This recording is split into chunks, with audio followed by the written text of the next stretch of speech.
Have you ever wondered about the mysteries that lie buried beneath the sands of time? The silent, crumbling walls of forgotten cities, the unreadable script on ancient clay tablets, the half-remembered stories whispered across millennia. These echoes of the past can feel so distant, so profoundly lost, that it's hard to imagine the vibrant lives that once filled those spaces. The oldest story we have, the one that scholars believe is the very first epic poem ever written down, comes from just such a place. It's a tale of a king so powerful, so complex, and so flawed that his legend has outlived his city by thousands of years. But before you get comfortable, take a moment to like the video and subscribe, but only if you genuinely enjoy what I do here. And if you're feeling up to it, let us know in the comments where you're listening from and what time it is for you. Now, let's travel back in time to a land where rivers brought life and gods walked the earth. In the sun-baked land of Mesopotamia, between the mighty Tigris and Euphrates rivers, there once stood a city of magnificent walls and towering ziggurats. This was Uruk, a city-state so prosperous and powerful that its very name became a byword for civilization itself. And at the heart of Uruk, ruling with a hand that was both divine and terribly mortal, was a king named Gilgamesh. A third of him was human, yes, but 2/3 of him was pure God. This made him a figure of immense strength and beauty, a perfect specimen of a king in every physical way. He was tall, handsome, and so strong that no man could stand against him in battle or in sport. His city was a marvel too, with walls that stretched for miles, a fact so impressive that the epic itself begins by praising them. They were built of baked brick, and some of the archaeological discoveries in the region suggest these walls were indeed a monumental feat of ancient engineering. But for all his divine heritage and his city's splendor, Gilgamesh was not a good king in the way we might understand it today. His power was absolute, and he used it not for the welfare of his people, but to satisfy his own whims and desires. He was a tyrant, and a rather relentless one at that. The young men of Uruk were conscripted into his constant, exhausting building projects, and their labor was never ending. The young women of Uruk, on the other hand, faced a different, more personal kind of tyranny. Gilgamesh believed that his divine right extended to every aspect of his subjects' lives, including their private ones. He would take the bride of any man on her wedding night, a custom that was, to put it mildly, deeply unsettling for the populace. The people of Uruk lived in a constant state of fear and oppression, their lives dictated by the capricious will of their semi-divine ruler.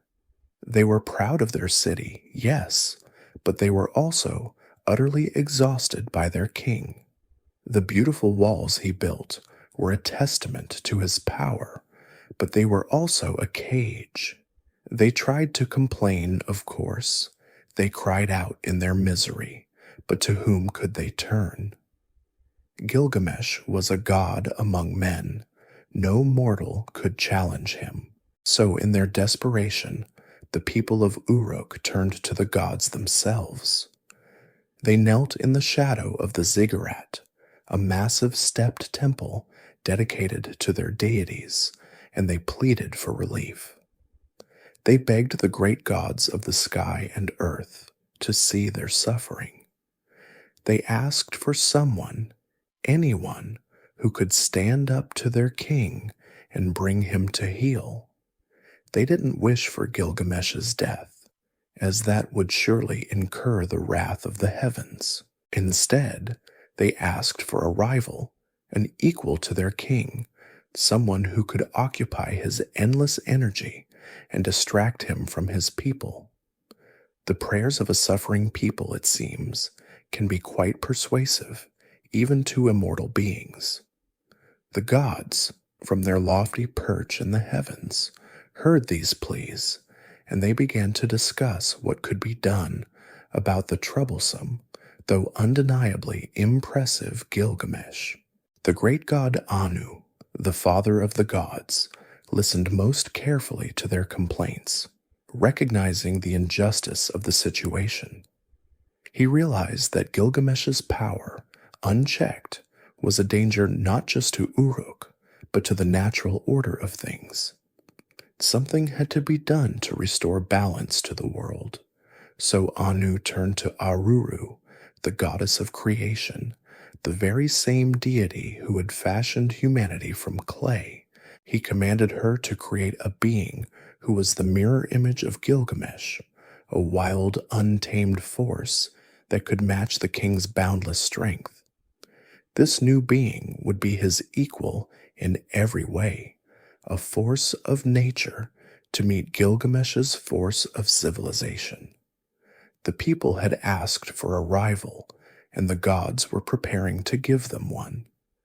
Aruru, with a certain quiet efficiency, took a bit of clay and molded it, not with the delicate hands of an artist, but with the raw power of the earth itself. She didn't use a fine potter's wheel. She simply spat on the clay and shaped a rough, powerful form. She created a man, but a man unlike any other. This was not a man of the city, not a man who knew brick and mortar. He was a man of the wilderness, of the open steppes, a creature born of raw earth and divine intention. The gods, it seems, were about to send a powerful message, a lesson in balance and humility, a lesson that would begin in the quiet, dusty fields far from the grand walls of Uruk. This new creature, born of clay and divine intention, was named Enkidu. He was an elemental man, a being of pure, unadulterated nature. His body was covered in thick hair, his hair long and wild like that of a woman, and he lived among the animals of the steppe. He drank from the same watering holes as the gazelles and the wild asses, and he grazed on the green plants of the open land. The animals were not afraid of him, for he was one of them. He was a protector of the herd, a friend to the wild things. He was innocence itself, a being untouched by the complexities, the greed, and the ambitions of human civilization. He lived a life of simple, natural harmony. His days were filled with the vast, quiet rhythms of the earth and the sky, a stark contrast to the clamor and strife of Uruk. The story of Gilgamesh and Enkidu is, at its core, a tale about the friction between the civilized world and the wild one, a theme that has echoed through literature for thousands of years. It's the original man versus nature story, if you will, but with a twist, since both of them are technically men. Meanwhile, the people of Uruk, who had prayed for this rival to be created, were still suffering under Gilgamesh's heavy hand. Their hope lay in this wild man, though they didn't know his name or even if he truly existed. Their cries had been answered, but the answer was still far away, roaming the desolate plains.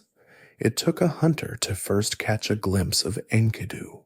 This hunter, a man of Uruk who often set traps for the wild animals that roamed the land, kept finding his snares and pitfalls destroyed. His livelihood was being ruined, and he couldn't figure out who or what was causing the damage. The animals, who he had once been able to trap with relative ease, now seemed to be warned away from his traps. One day, hiding in the reeds, he saw him, a huge, hairy man, running with the beasts, a force of nature that was disrupting the hunter's neat, civilized plan to catch dinner. The sight of Enkidu terrified him. The hunter knew this was no ordinary man, and certainly no ordinary animal. This was something powerful and strange, something that defied the known order of the world. He was so frightened that he ran all the way back to Uruk, seeking help. The hunter went straight to his father, a wise old man who knew the ways of the world. He described the hairy, powerful creature he had seen, this protector of the plains. His father, listening patiently, gave him a very practical piece of advice. He didn't suggest a fight or a bigger trap. Instead, he told his son to go to Gilgamesh himself, the very king whose tyranny they all feared. The logic was simple, really. Gilgamesh, with his insatiable desire for power and control, was the only one who could possibly handle such a wild force. But the father also suggested a much more cunning plan. He told his son to take with him a woman, a temple harlot from Uruk, a priestess of Ishtar, whose name was Shamat. Her job was to use her powers of seduction to lure Enkidu away from the wilderness and introduce him to the ways of humanity. The father believed that civilization, through the body of Shamat, was the only force strong enough to tame this wild man. This detail is a fascinating look into the social structures of ancient Mesopotamia, where temple prostitutes held a specific and sometimes powerful place in society, often associated with goddesses of love and fertility like Ishtar. Shamat was a skilled professional, a woman who knew how to use her feminine wiles to achieve her goals. The hunter, though a bit skeptical, followed his father's advice. He took Shamat and a selection of fine garments and food and journeyed back to the watering hole where he had seen the wild man. They waited for 3 days, hiding and watching, until Enkidu finally arrived with his herd of animals to drink. When he saw Shamat, something shifted. Her presence, a potent symbol of the human world, caught his attention in a way that nothing in the wilderness ever had. She was a vision of softness and complexity, a stark contrast to the raw, rugged world he knew. Shamat, for her part, was not afraid. She had been tasked with a job, and she intended to see it through. She revealed herself and, using her considerable charm, began her work.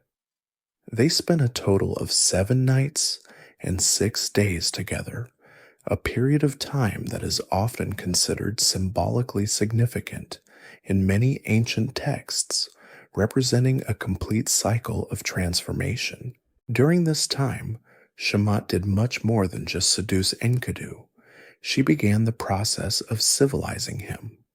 She introduced him to the concept of human intimacy, a connection deeper than his bond with the animals.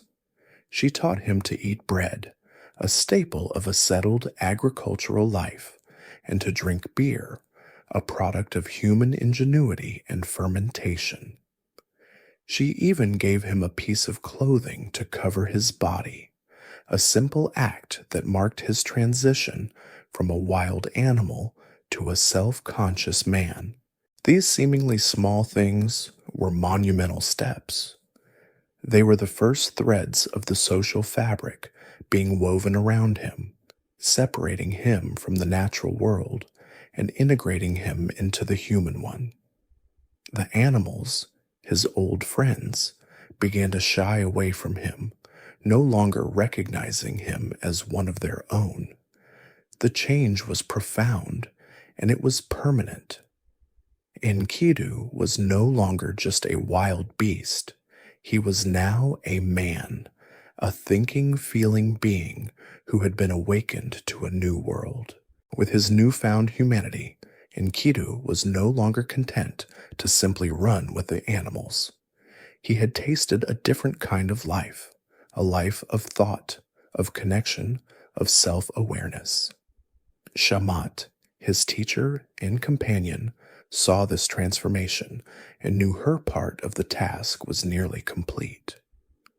She began to speak to him of Uruk, the great city, and of its powerful king Gilgamesh. She described the walls, the temples, the bustling life, painting a picture of a world beyond the dusty steppe. The very idea of a city, a place where people lived and worked together, was a revelation to Enkidu. The animals, his former companions, had now become strange to him, their simple instincts no longer his own. He was a man now, and he had a man's curiosity about other men. Shamat described Gilgamesh not just as a king, but as a force of nature in his own right, a figure so potent and overwhelming that he was both a blessing and a curse to his people. She spoke of his divine heritage, his great strength, and his arrogant cruelty. A new emotion began to stir in Enkidu. It wasn't the simple fear he had seen in the hunter's eyes, nor was it the gentle affection he had for the gazelles. This was a sense of purpose, of destiny. He felt a powerful, almost primal need to meet this king, this man who was his equal in strength and divine origin. This was the god's plan coming to fruition, the creation of a rival who would draw Gilgamesh's attention away from his people. But Enkidu's motivation was more personal. He felt a deep yearning for a true peer, a being who could understand the immense power that now coursed through his own veins. Shamat, seeing this resolve, encouraged him. She explained that the world of men was complex, full of rules and traditions, and that he was now a part of it. She dressed him in the fine clothes she had brought from the city and began to prepare him for the journey to Uruk. It was a journey from innocence out to experience, from the wild to the city, from nature to civilization. As they traveled, the narrative shifts from Enkidu's transformation to his first steps into the world of men. They encountered a shepherd and a group of herdsmen. Enkidu, still a bit of a novice in the ways of humanity, watched them with a mix of fascination and confusion. He saw them working, tending their flocks, living lives dedicated to a single purpose. Shamat explained to him the concepts of work and community, of how men organized their lives and created sustenance. Enkidu, with his immense strength, quickly learned to help them, and in doing so, he started to understand the value of his own power in a different context. He was no longer just a protector of wild animals. He was now a protector of human communities. The shepherds, impressed by his strength and his gentle nature, welcomed him. They offered him food and drink, things that he now recognized as the fruits of human labor. This was his first real taste of a human connection outside of Shamat, and it filled him with a new kind of contentment. It's interesting to note the way the ancient Sumerians viewed the shift from a nomadic, hunter-gatherer lifestyle to a settled agricultural one. This story seems to suggest that civilization, while bringing with it the complexities of kingship and social hierarchy, was a necessary and even desirable transformation for humanity. Enkidu's journey mirrors this historical transition, moving from a wild, solitary existence to one of community and purpose. It was a quiet period of education for Enkidu. Shamat taught him about the gods, the stories of creation, and the hierarchy of Uruk. She prepared him for the political and social landscape he was about to enter. He was no longer a blank slate. He was a man with a past, a present, and a growing sense of a future. He learned that Gilgamesh, for all his flaws, was also a builder, a king who had made Uruk a monument to human achievement. This dual nature of the king, both a brutal tyrant and a great builder, fascinated Enkidu. He saw in Gilgamesh not just a rival, but a puzzle to be solved. The journey was a slow, deliberate process, not a rush toward a confrontation. It was a rite of passage for Enkidu, a shedding of his old self and an embracing of his new one. He learned to wear clothes without feeling constrained, to eat cooked food without disgust, and to drink fermented beverages with pleasure. He started to look less like a wild beast and more like a strong, capable man. But his immense, untamed power was still there, just beneath the surface. His eyes still held a hint of the wild, and his movements were still imbued with a natural grace that no city dweller could ever replicate. He was a perfect blend of two worlds, a bridge between the primal and the civilized. And with every step he took toward the great city of Uruk, the anticipation grew, both for him and for the listener. The stage was being set for a meeting of two equals, two forces of nature, one born of the city and the other of the wild, and their eventual clash would be the stuff of legends. Shema had done her job. She had taken a beast and made him a man, and now it was time for that man to find his place in the world. As Enkidu and Shamat made their way toward Uruk, the tales of the city's splendor and its powerful king filled Enkidu's mind. He had heard about Gilgamesh's great strength, his divine blood, and his tyrannical rule. Shamat had prepared him for the hustle and bustle of city life, but nothing could quite prepare him for the sight of Uruk itself. As they approached, the city's massive, sun-baked brick walls loomed on the horizon, a monument to human ambition and Gilgamesh's ego. The ancient walls, a feat of engineering for their time, were a physical manifestation of the boundary between the civilized and the wild, a line Enkidu was about to cross forever. The city was a shock to his senses. The smell of baked bread and brewing beer was mixed with the pungent odors of human crowds and livestock. The sounds were a cacophony of voices, the clatter of carts, and the distant shouts of builders. It was a world entirely new to him, a place of order and chaos all at once. Historians and archaeologists still debate the exact size and scale of ancient Uruk, but the consensus is that it was one of the largest and most significant cities of its time, a true urban center with a population that could have been in the tens of thousands. Its grandeur was not an exaggeration of the epic poets. It was a known fact in the ancient world. For Enkidu, seeing this for the first time, it was a profound experience. He had lived a life of quiet solitude, where the only sounds were the wind and the animals, and the only sights were the vast, empty plains. Now he was surrounded by people, by buildings, by the complex, humming energy of a civilization at its peak. The people of Uruk, for their part, were just as astonished by him. They had heard whispers of a wild man, a beast of the steppe, but they had never seen anything like him. They saw his powerful frame, his long hair, his unblinking gaze, and they were captivated.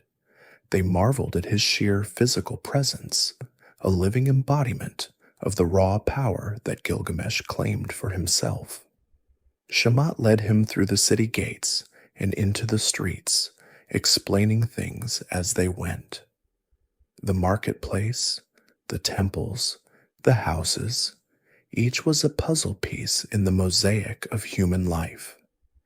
Enkidu, still learning the rules, observed everything with a quiet intensity. He was no longer the wild man who ran with the gazelles.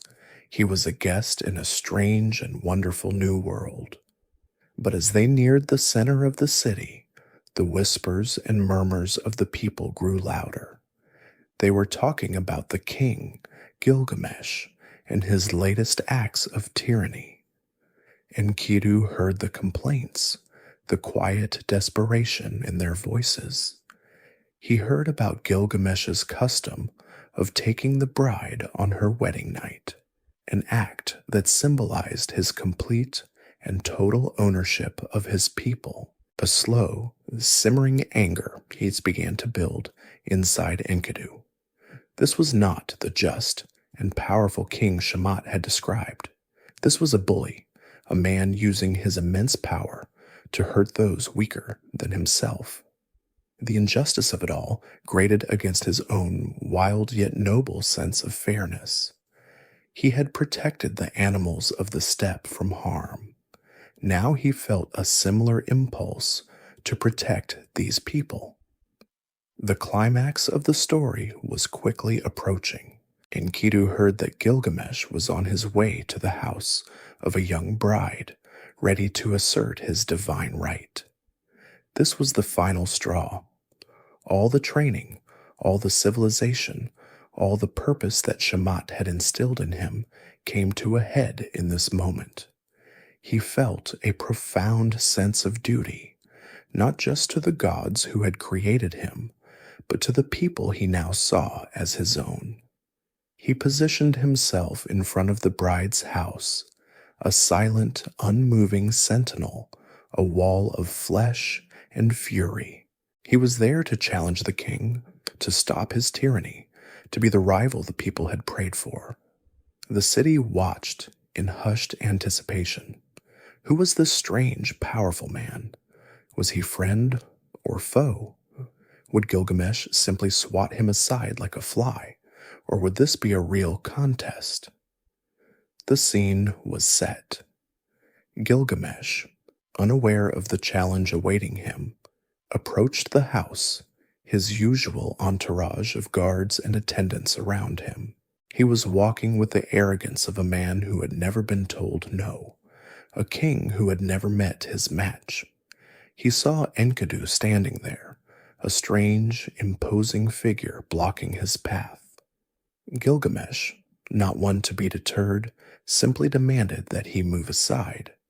But Enkidu did not move. Their eyes met, and in that instant, Gilgamesh saw something he had never seen before, an equal.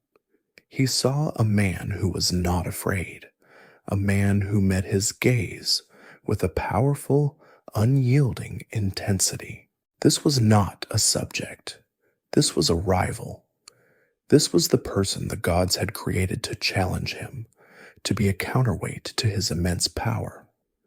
The moment was charged with a kind of electric tension. The city held its breath.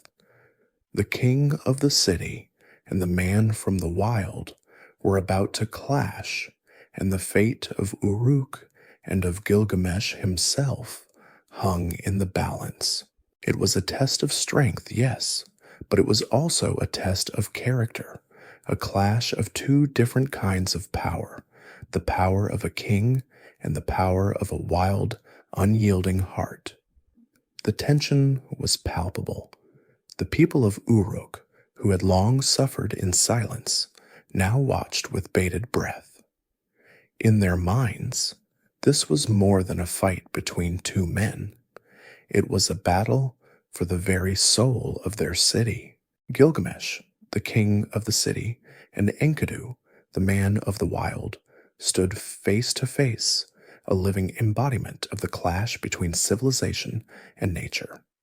Gilgamesh, as always, made the first move. He lunged at Enkidu, his immense strength meant to overpower this strange intruder. But Enkidu, with the raw, untamed power of the steppe coursing through him, was ready. He met the king's charge with a force equal to his own. The two men grappled, their bodies a whirlwind of muscle and fury. The street they stood on was a testament to Gilgamesh's building projects, paved with the labor of his subjects. Now, the very stones beneath their feet were cracking and groaning under the strain of their struggle.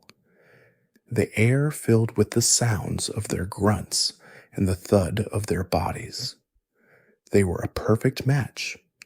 Every move Gilgamesh made, Enkidu countered with equal precision and strength.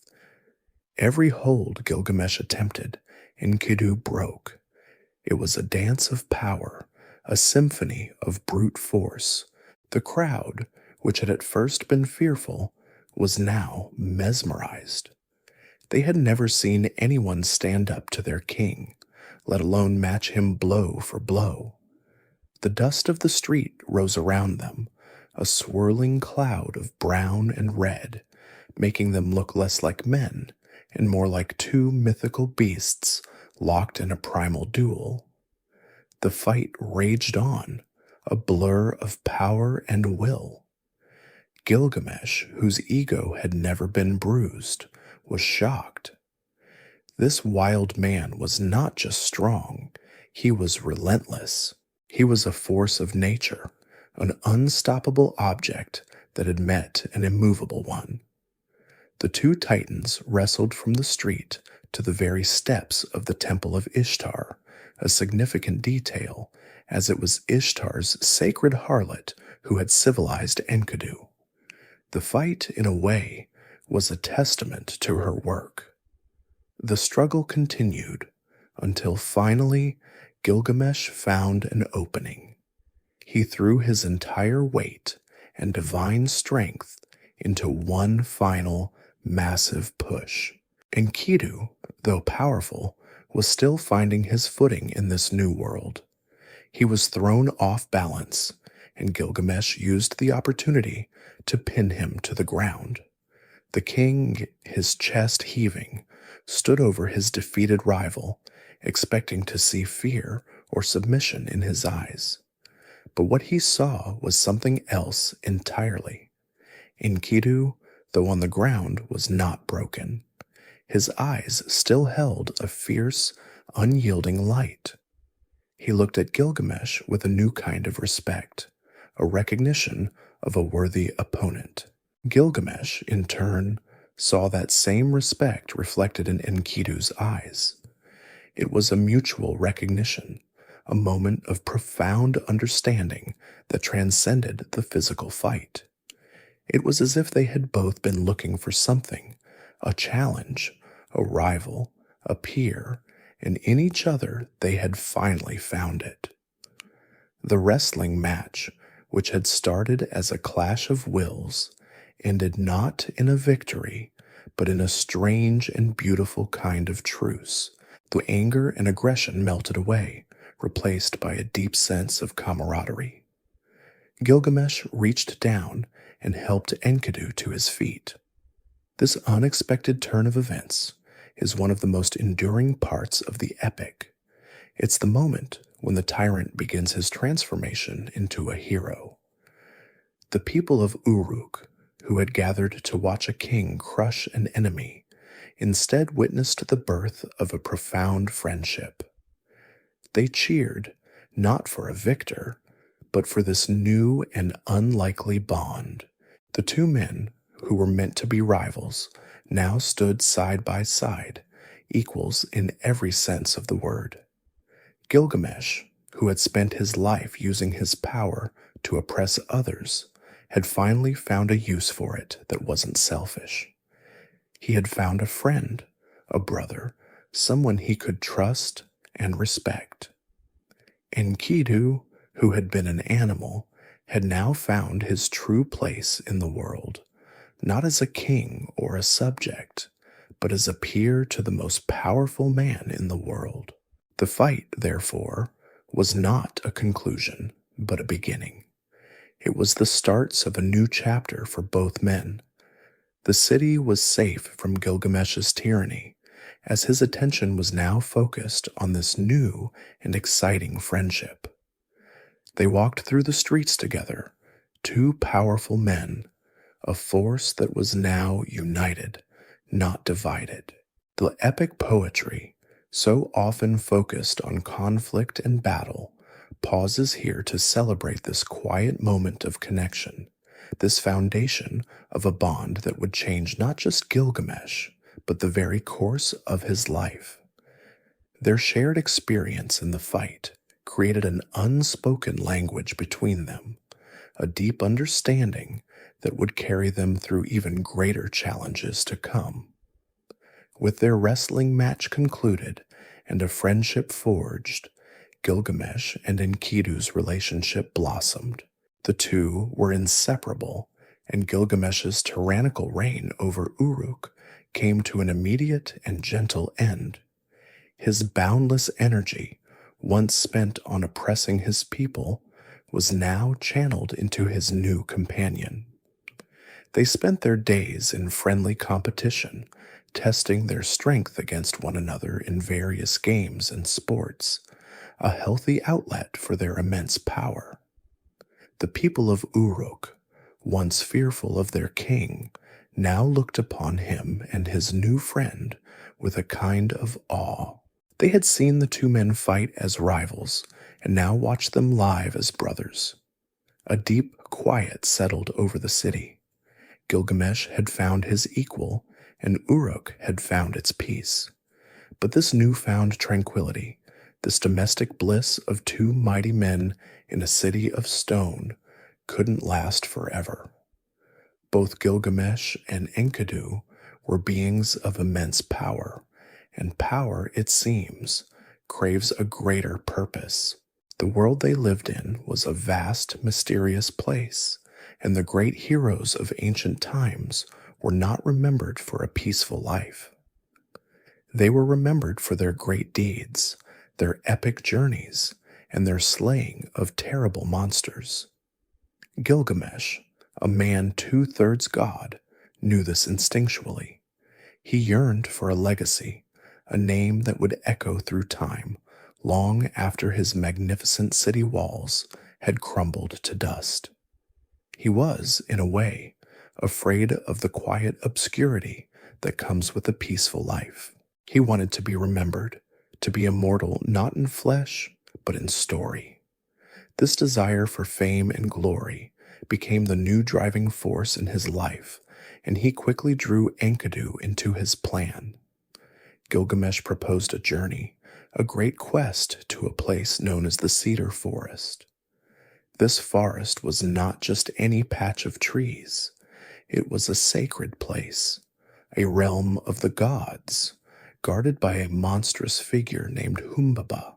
To defeat Humbaba and cut down the sacred cedar trees would be a deed so great, so legendary, that their names would live on forever. Enkidu, who had only recently left the wilderness, was not entirely on board with this plan. He was still connected to the natural world, in a way Gilgamesh was not. He had heard tales of Humbaba, not as a monster, but as a guardian appointed by the god Enlil himself to protect the sacred trees. He knew that to kill Humbaba would be a grave offense against the gods, an act of sacrilege that could have terrible consequences. His wisdom, a quiet echo of his time in the wild, gave him pause. He tried to warn Gilgamesh, to explain the dangers, not just of the monster, but of the divine punishment that would surely follow. He understood that some things, even for a king, were not meant to be conquered. The great forests, the mountains, the sacred places, these were the domains of the gods, and to violate them was to invite disaster.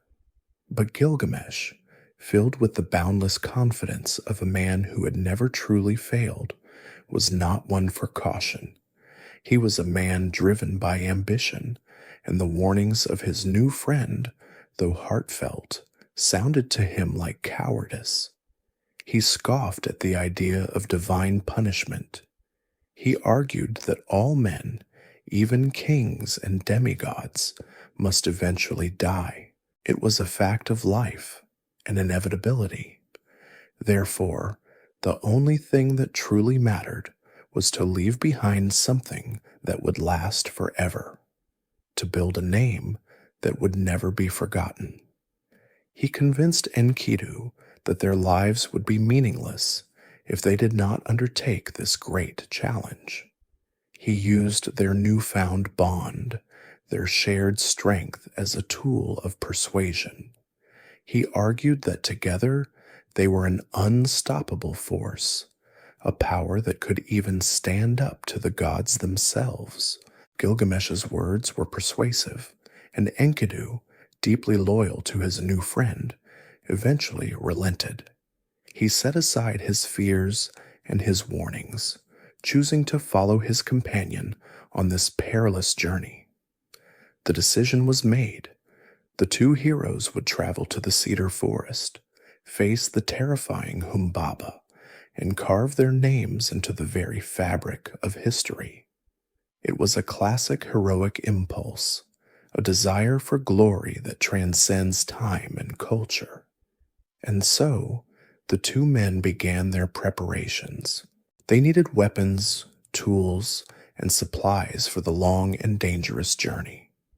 Gilgamesh had the finest armor and swords forged in Uruk, and they began to assemble a small group of advisors and followers to see them off.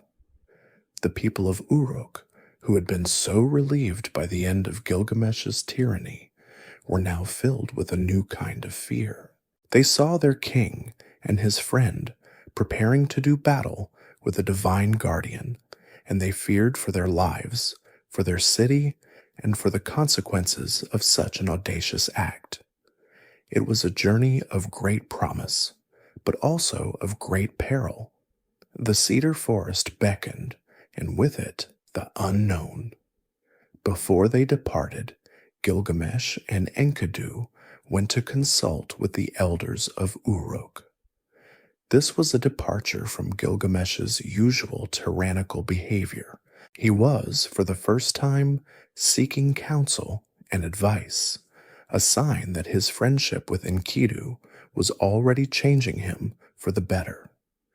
The elders, wise men who had seen many kings come and go, were not entirely enthusiastic about this dangerous quest. They warned Gilgamesh of the immense peril, reminding him of Humbaba's terrifying power and his divine appointment by the great god Enlil. They spoke of the journey itself, a long trek through unknown and unforgiving lands, a trip that would test the endurance of even a demigod. They gave Gilgamesh their blessings, but their words were tinged with a deep sense of foreboding. They entrusted Enkidu, the man who had been a wild beast, with the sacred duty of protecting the king.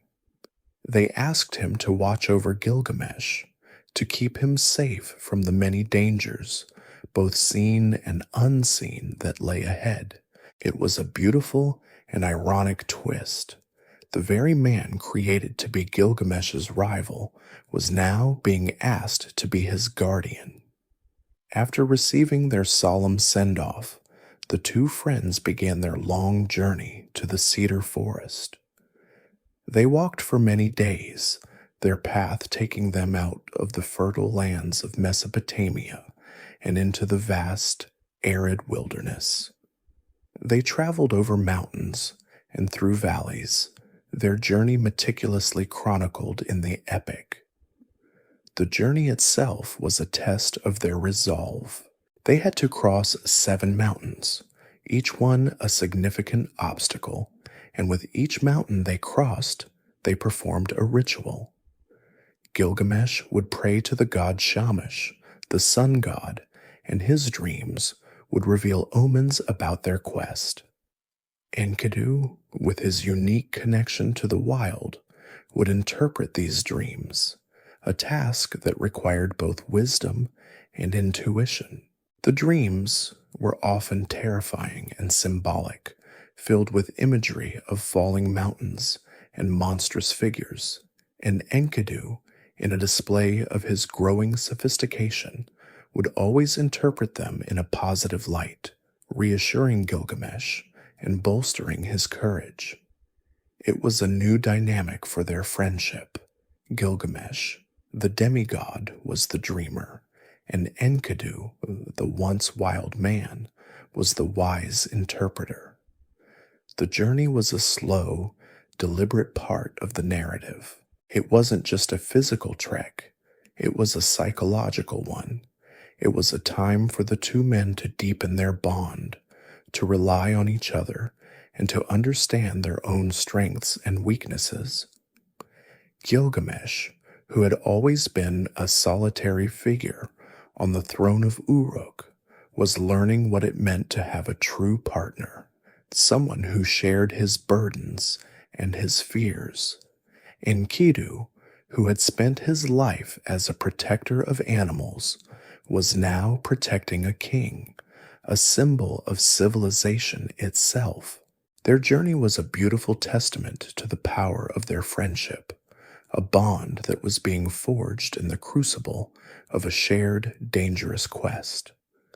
The landscape they passed through was vast and empty, a stark contrast to the bustling city they had left behind.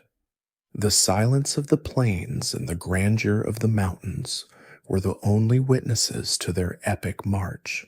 This part of the story, with its focus on dreams and omens, gives us a glimpse into the spiritual and religious beliefs of the ancient Mesopotamians. They believed that the gods could communicate with mortals through dreams, and that these dreams held the key to the future. It wasn't just a superstition, it was a foundational part of their worldview. Gilgamesh, as a demigod, was particularly attuned to these divine messages. The fact that he relied on Enkidu to interpret them shows how much he had come to trust and depend on his friend. Enkidu, the man of the wild, was now the one who could speak the language of the heavens, a beautiful reversal of expectations.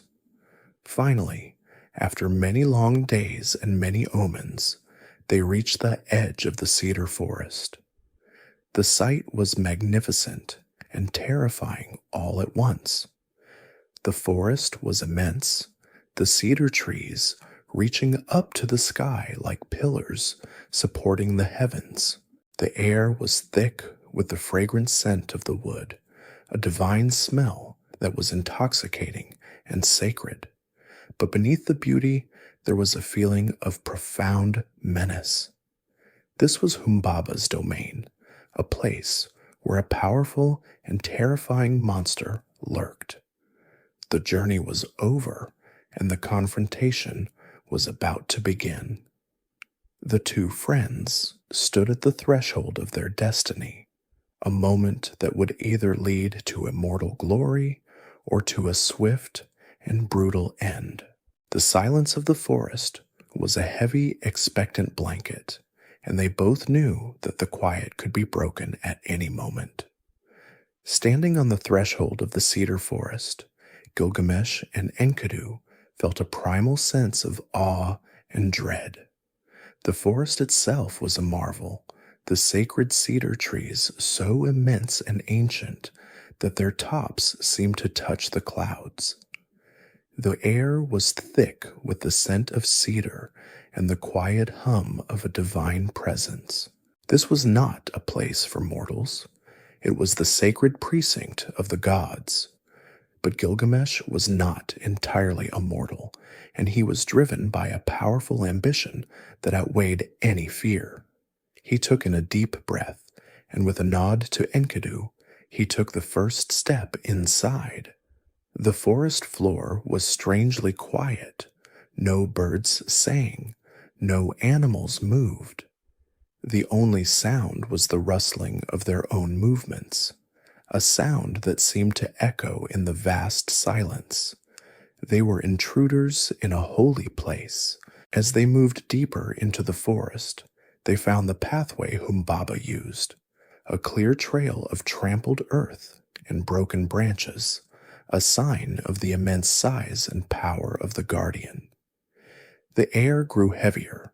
The scent of cedar was now mixed with a strange, metallic odor, the scent of a wild and ancient creature. They knew they were getting close.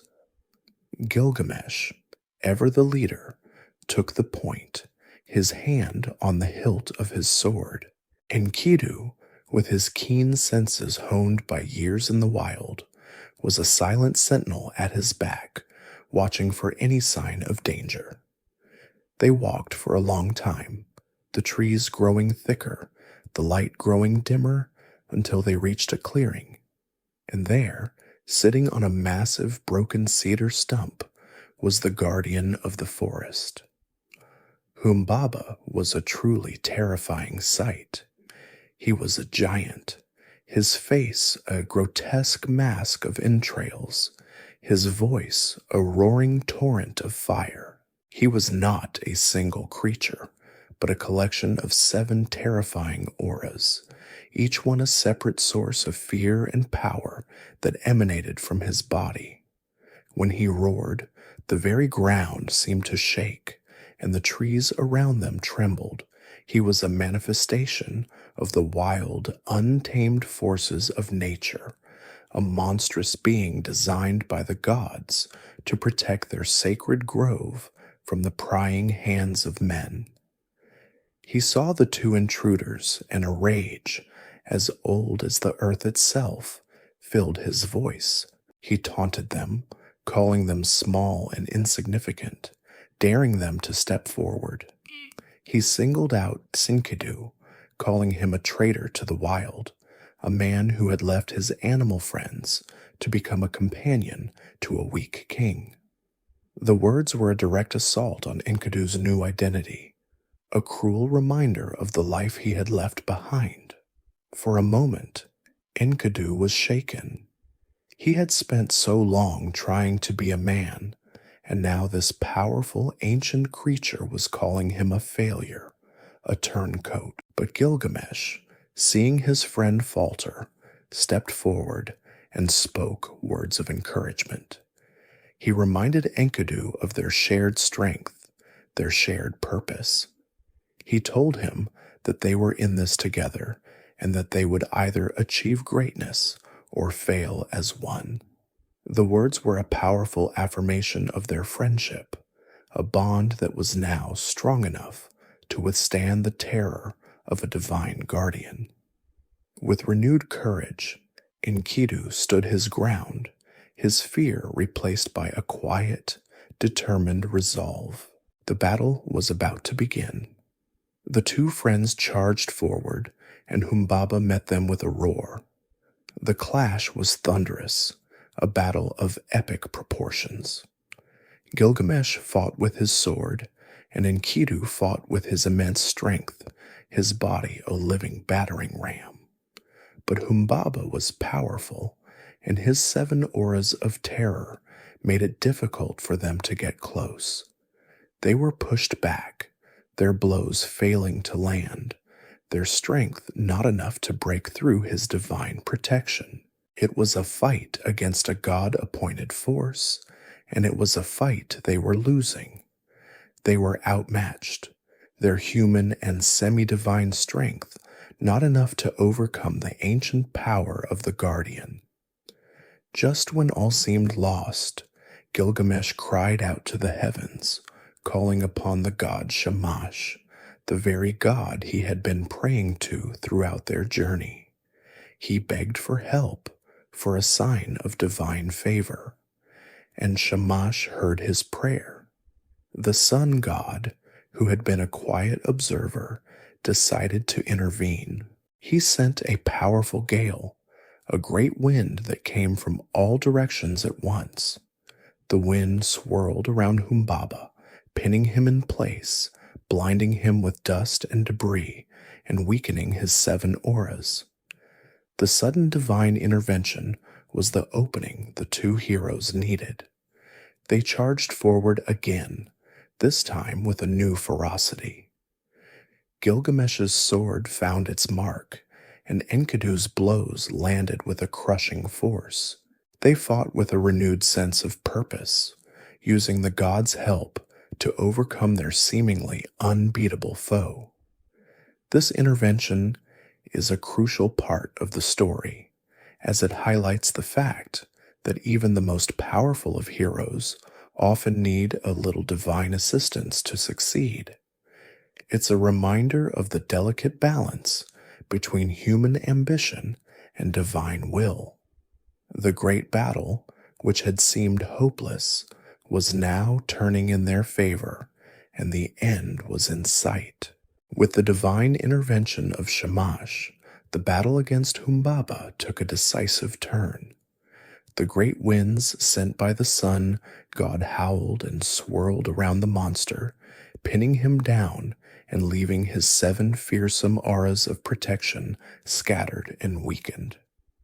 Gilgamesh and Enkidu, no longer fighting a hopeless battle, pressed their attack with a renewed ferocity.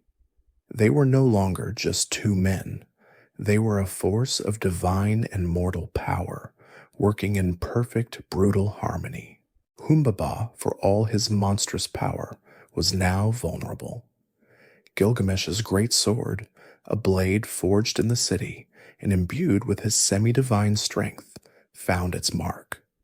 He struck the monster a terrible blow, and Enkidu, using his raw, untamed power, followed with a series of crushing strikes. Humbaba was wounded, and for the first time in his long, solitary life, he felt pain and fear. The guardian of the cedar forest, a being who had known nothing but power and solitude, was now on his knees, defeated. He pleaded for his life, his voice no longer a terrifying roar, but a desperate, whimpering plea. He turned to Gilgamesh, the king, and begged for mercy.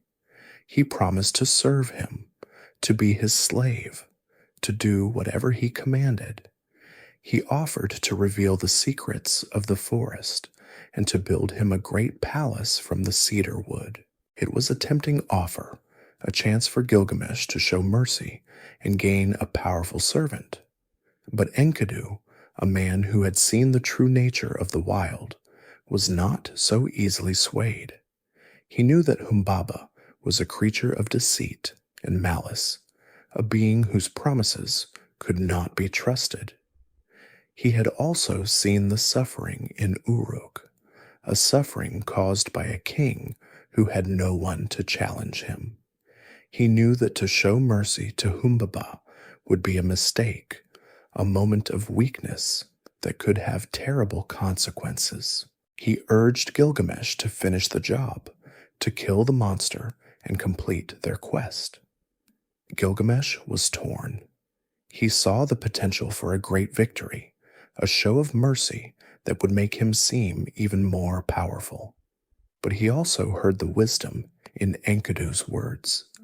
He had to choose between a fleeting moment of self-aggrandizement and the deep, shared purpose of their journey. In the end, he listened to his friend. He recognized that their bond and the honor of their quest was more important than any offer Humbaba could make. With a final, decisive move, the 2 friends worked together to end Humbaba's life. It was a moment of profound significance. Gilgamesh had not only defeated a monster, but he had also chosen wisdom over hubris, a quiet act of growth that was far more important than the physical victory. Humbaba's death was swift and final. The silence of the forest returned, but this time it was not a silence of menace, but of peace. The guardian was gone, and the sacred cedar forest was now theirs to claim. The epic describes them then cutting down the cedar trees, the very act that Humbaba was meant to prevent.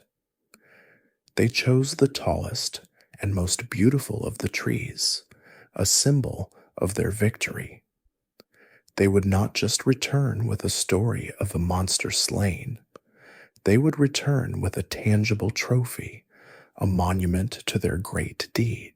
They fashioned the wood into a massive raft, a floating testament to their journey, and they began to make their way back to Uruk, floating down the great rivers of Mesopotamia, carrying their prize. The journey back was a triumphant one. They were no longer just a king and his friend. They were heroes, their names now immortalized in their own epic. The people of Uruk, who had feared for their lives, would now celebrate their return. The tale of Gilgamesh and Enkidu, the slayers of Humbaba, would be told for generations. The killing of Humbaba and the felling of the sacred trees, however, was not without its consequences. It was a direct act of defiance against the gods, particularly Enlil, the god who had appointed Humbaba. This act would not go unnoticed, and it would set in motion a chain of events that would have a devastating impact on the two heroes. The gods, who had created Enkidu to temper Gilgamesh's arrogance, now saw that their creation had joined forces with the king, and together they were capable of immense destruction. The friendship that had saved Uruk was now a threat to the divine order itself. The quiet, triumphant return of the heroes was in a way the calm before the storm. Unseen and unheard by them, the gods were already beginning to plot their revenge. The price of their fame and glory was about to be paid, and it would be a terrible price indeed. Gilgamesh and Enkidu's triumphant return to Uruk with the great cedar raft was a glorious affair. The city celebrated its heroes, and their deed was sung in the streets. The defeat of Humbaba, the divine guardian of the cedar forest, was a testament to their strength and courage, and their fame spread far and wide. But their success, as is often the case with epic heroes, drew the attention of a very different kind of being. High above the mortal world, in the halls of the gods, the goddess Ishtar was watching. Ishtar was the goddess of love, fertility, and war, a complex and powerful deity with a reputation for being capricious and dangerous. She was a beautiful and seductive figure, but her beauty often concealed a heart of pure, cold malice. She saw Gilgamesh, a king of immense power and beauty, and she was captivated. His victory over Humbaba was a display of strength that she found irresistible. She descended from the heavens and presented herself to Gilgamesh, offering him a grand proposal. She promised him a life of immense luxury and divine favor if he would become her husband. She offered him a chariot of lapis lazuli and gold, pulled by powerful demons. She promised him an endless supply of good fortune and victory in battle.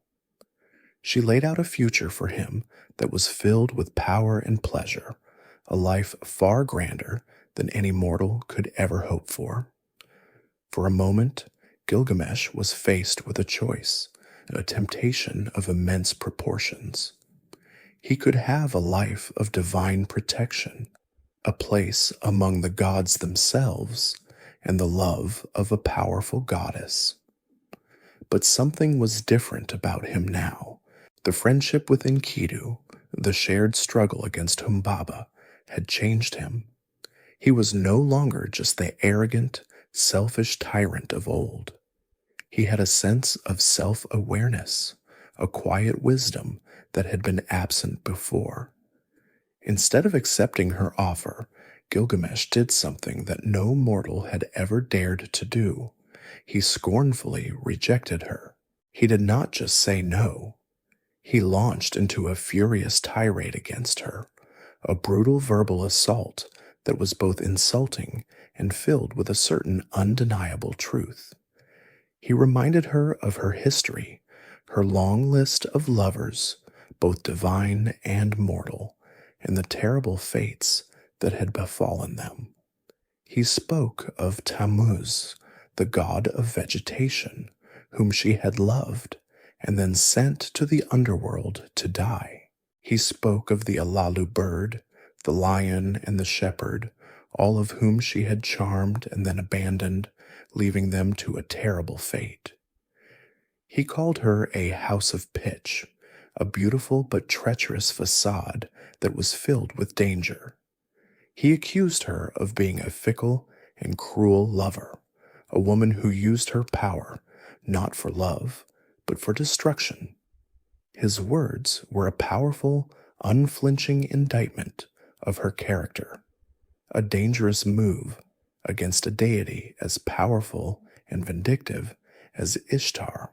This rejection is a critical moment in the epic, a testament to Gilgamesh's new maturity. He was no longer a man driven solely by ambition and hubris. He was now a man with a moral compass, a man who could see the danger in Ishtar's offer and the terrible price that came with her love.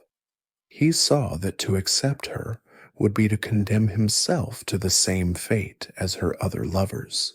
His rejection was not just an act of defiance, it was an act of self-preservation, a sign that he was learning to value his own life and his own choices over the fleeting promises of divine power.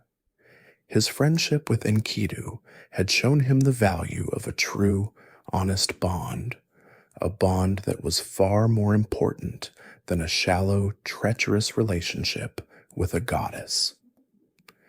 Ishtar, as you might expect, was not one to take a rejection lightly. Her pride was wounded, her divine ego shattered by the words of a mortal man. She flew into a rage, her fury so great that it shook the heavens. She ascended to the home of her father Anu, the father of the gods, and demanded justice.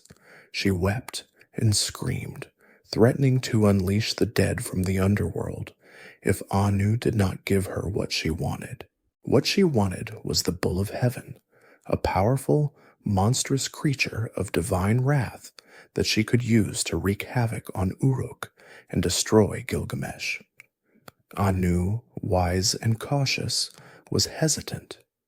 He knew that the bull of heaven was a force of immense destruction, a creature that could bring a famine and plague to the land.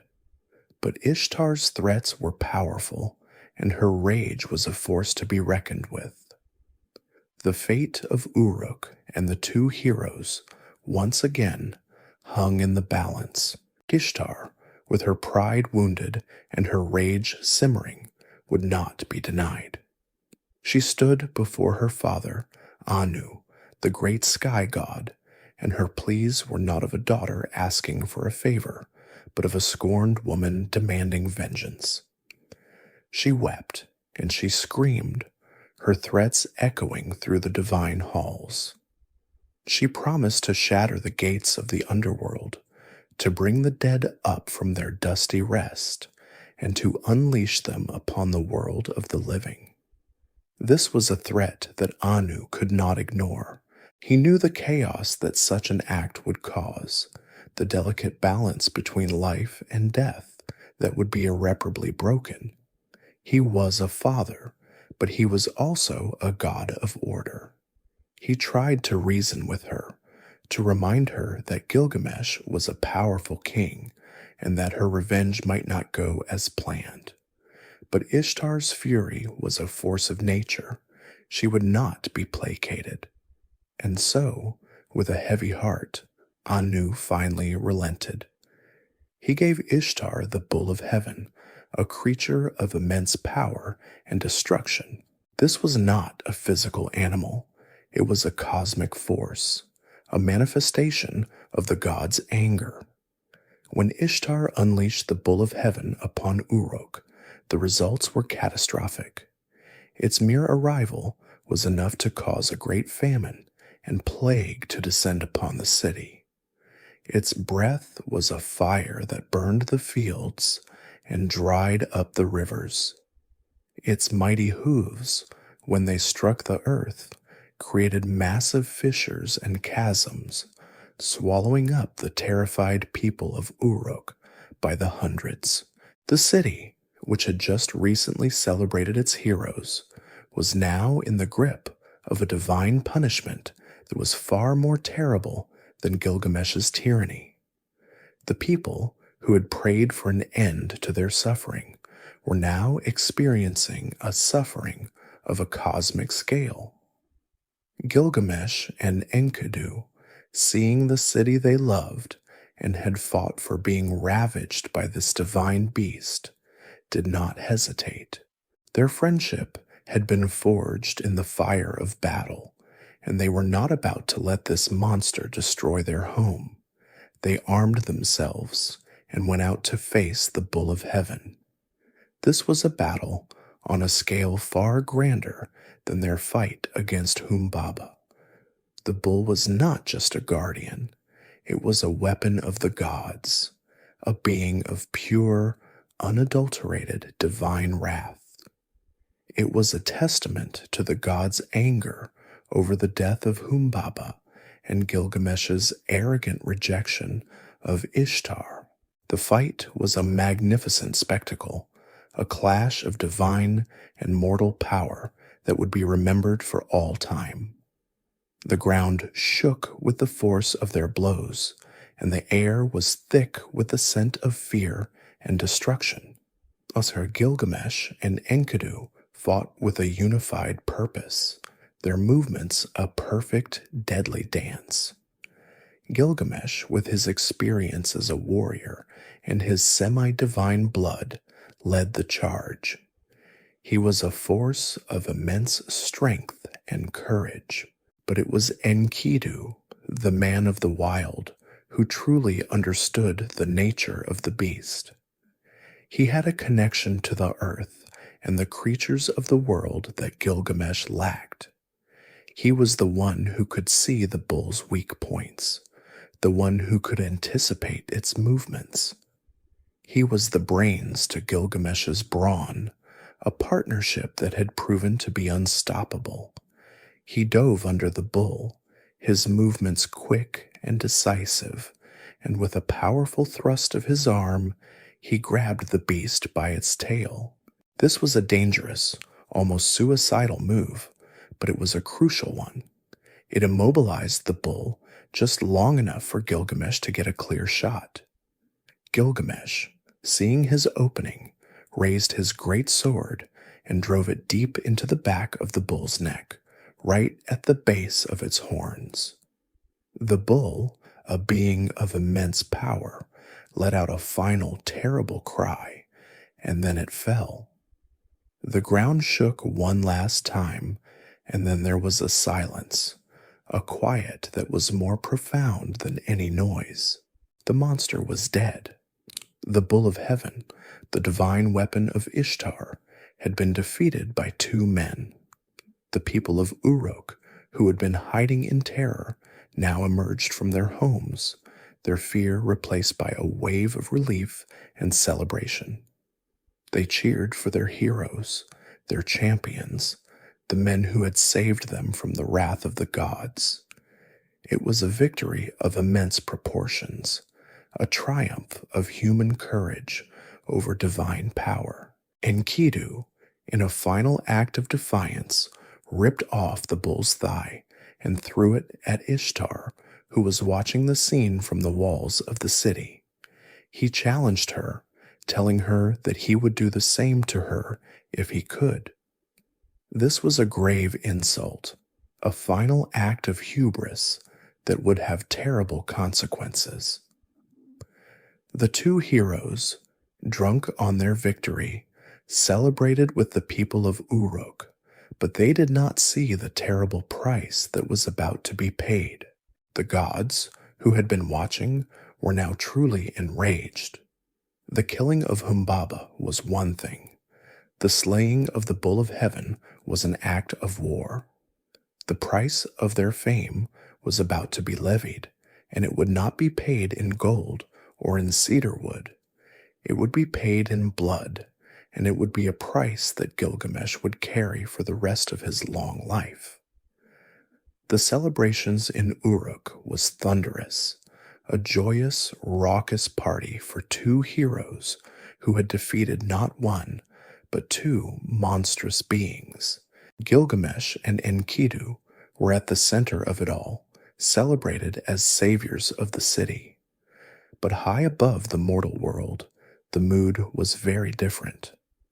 The gods, who had been watching their divine bull of heaven be unceremoniously slain and its thigh tossed at a furious goddess, were not pleased. They gathered in their council, their anger a palpable force that filled the heavens. The father of the gods, Anu, and the great god of the earth, Enlil, were particularly incensed.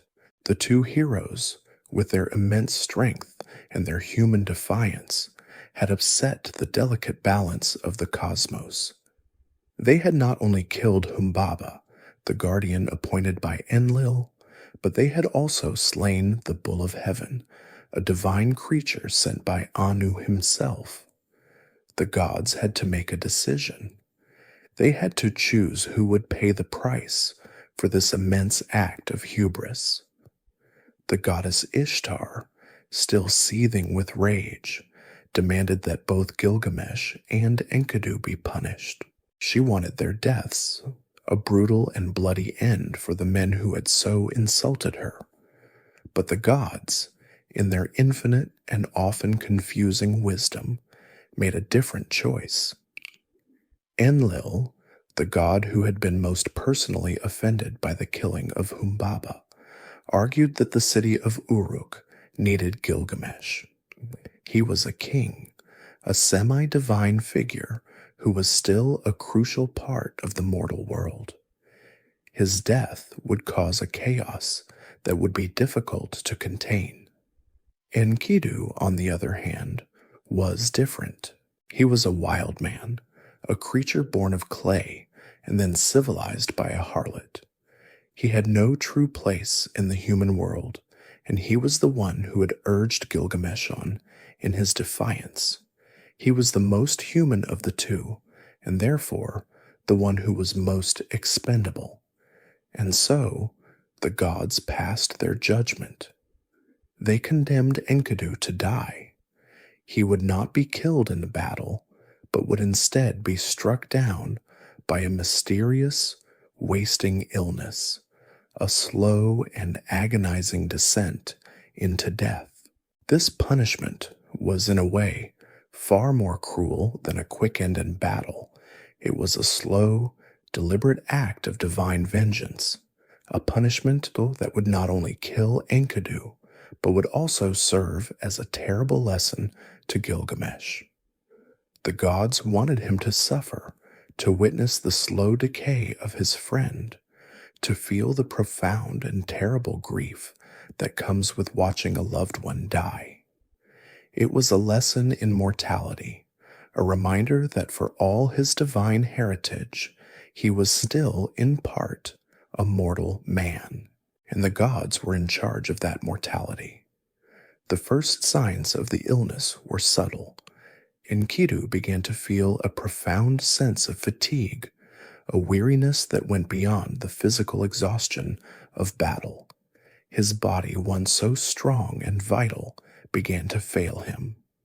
He was struck with a fever, and his once powerful muscles began to waste away. He was confined to a bed, a place that was completely alien to a man who had once roamed the endless plains. He was a wild animal trapped in a cage of sickness, a cruel and ironic end for a being who had been created to be the very embodiment of the wild.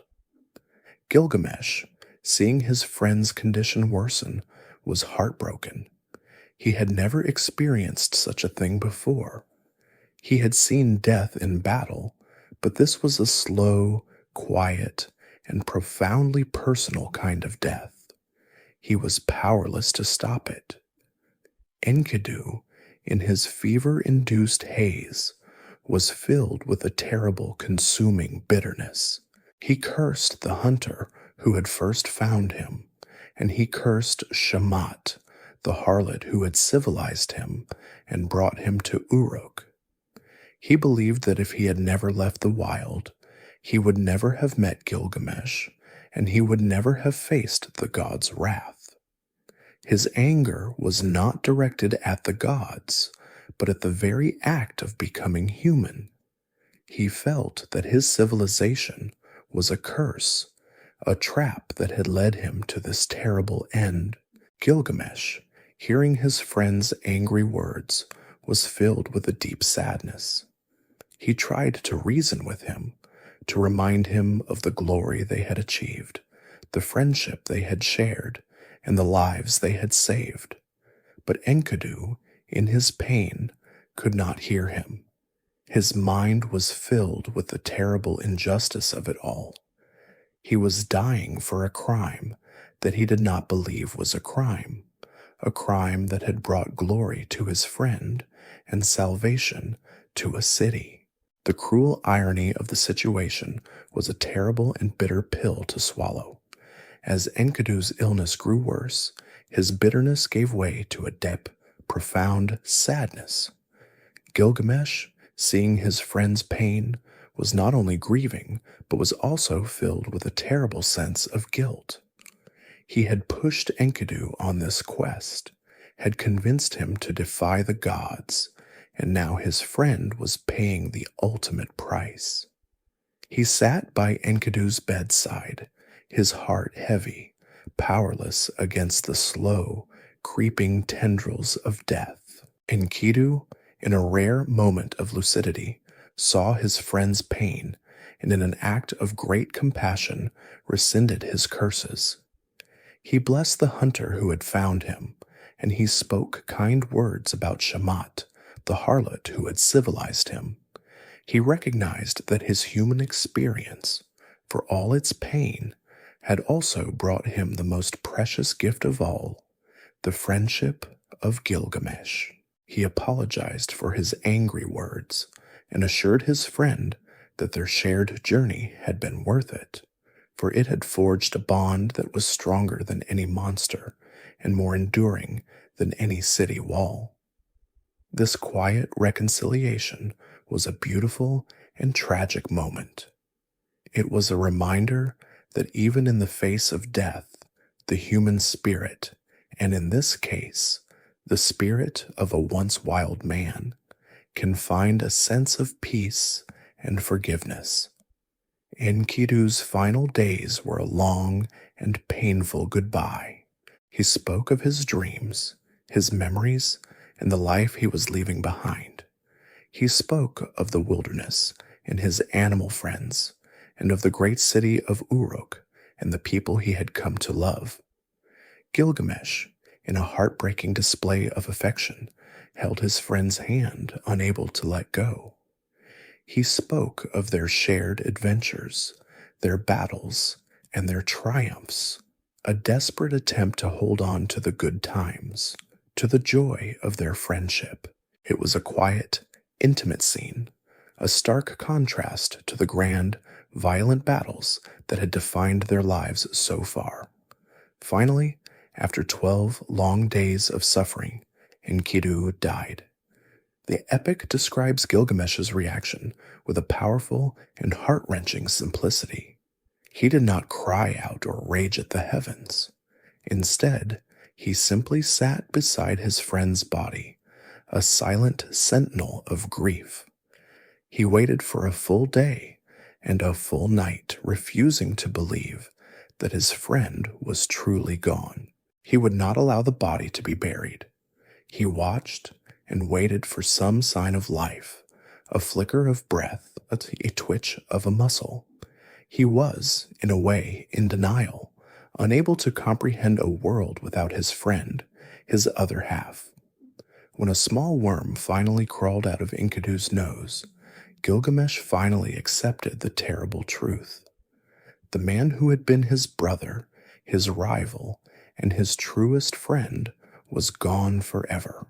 Gilgamesh's grief was not just a personal sadness, it was a profound and transformative event. He let out a terrible roar, a cry of pure, unadulterated pain that echoed through the halls of his palace. He tore at his fine clothes and donned the skin of a wild beast, a symbolic return to a more primal state. He was no longer the proud, regal king of Uruk. He was a man broken by grief. He wandered the streets of his city, his hair long and matted, his body unwashed. He commissioned a magnificent statue of Enkidu, a memorial to his friend that was made of gold and lapis lazuli, a testament to the love he had for him. He had his people mourn Enkidu for 7 days and 7 nights, a grand, public display of grief that was a stark contrast to his own quiet personal suffering. He was a king who had lost his friend, and in doing so, he had lost a part of himself. The loss was not just emotional, it was also a philosophical one. With Enkidu's death, Gilgamesh was faced with the most fundamental and terrifying truth of his existence: mortality. He had always known, intellectually, that he was part human, and that as a result, he would eventually die. But with Enkidu's death, the abstract concept of mortality became a visceral, personal reality. He saw his friend, so strong and so vital, reduced to nothing but a lifeless body. It was a mirror of his own future. He saw his own inevitable end in the cold, still eyes of his friend. The fear was not just a passing thought, it was a deep, consuming terror that took over his every waking moment. The man who had been so unafraid of monsters and gods was now utterly terrified of the one thing that no man, no matter how powerful, could ever defeat: death. And so, Gilgamesh's journey, which had started as a quest for fame and glory, was about to take a dramatic and life-altering turn. It was no longer about living forever in story. It was now about living forever in flesh. Gilgamesh, the mighty king who had once been a tyrant, then a hero, was now a man consumed by grief and a profound, all-encompassing fear. The death of Enkidu was more than just a personal loss. It was a devastating revelation. He had seen his friend, so full of life and strength, reduced to a lifeless body, and he knew that the same fate awaited him. The reality of his own mortality, an abstract concept before, was now a cold, terrifying fact. This fear drove him from the comfortable confines of Uruk and into the vast, unknown world. He tore off his royal robes and donned the skin of a wild animal, a symbolic return to the primal state from which Enkidu had come. He let his hair grow long and his body become unwashed. He was no longer a king. He was a haunted man, a desperate seeker wandering the wilderness, a mirror image of the wild man he had once sought to tame. His quest for fame and glory was over. Now his only quest was for a way to escape death itself. He had heard a story, a rumor whispered by gods and men, of a man who had survived the great flood, a man who had been granted eternal life. This man was named Utnapishtim, and he was a distant, legendary figure who lived at the ends of the earth, beyond the waters of death, in a place called Dilmun. Gilgamesh, a man who had never accepted defeat, decided he would find this man and learn his secret. He would find a way to cheat death, to defy the gods who had taken his friend. This was a journey born not of ambition, but of desperation. It was a journey into the unknown, a solitary path that was far more difficult and dangerous than any he had ever taken. He was alone now, without his friend, without his guide, without his conscience. He had to rely on his own strength, his own will, and his own raw courage. The journey was long and perilous. He traveled over mountains and through deserts, his feet bare and his body exposed to the elements. The landscape was unforgiving, a stark contrast to the fertile lands of Mesopotamia. He was no longer surrounded by the comforts of his city or the camaraderie of his friend. He was a solitary figure in a vast, indifferent world. The epic describes his suffering in great detail. He was often hungry, thirsty, and exhausted, a stark contrast to the life of luxury he had once known. This physical hardship was a testament to his desperation. He was willing to endure any pain, any suffering, any hardship, if it meant he could find a way to escape the terrible fate that had befallen his friend. This part of the story, with its focus on a solitary hero's journey, is a timeless trope that has been repeated in countless tales throughout history.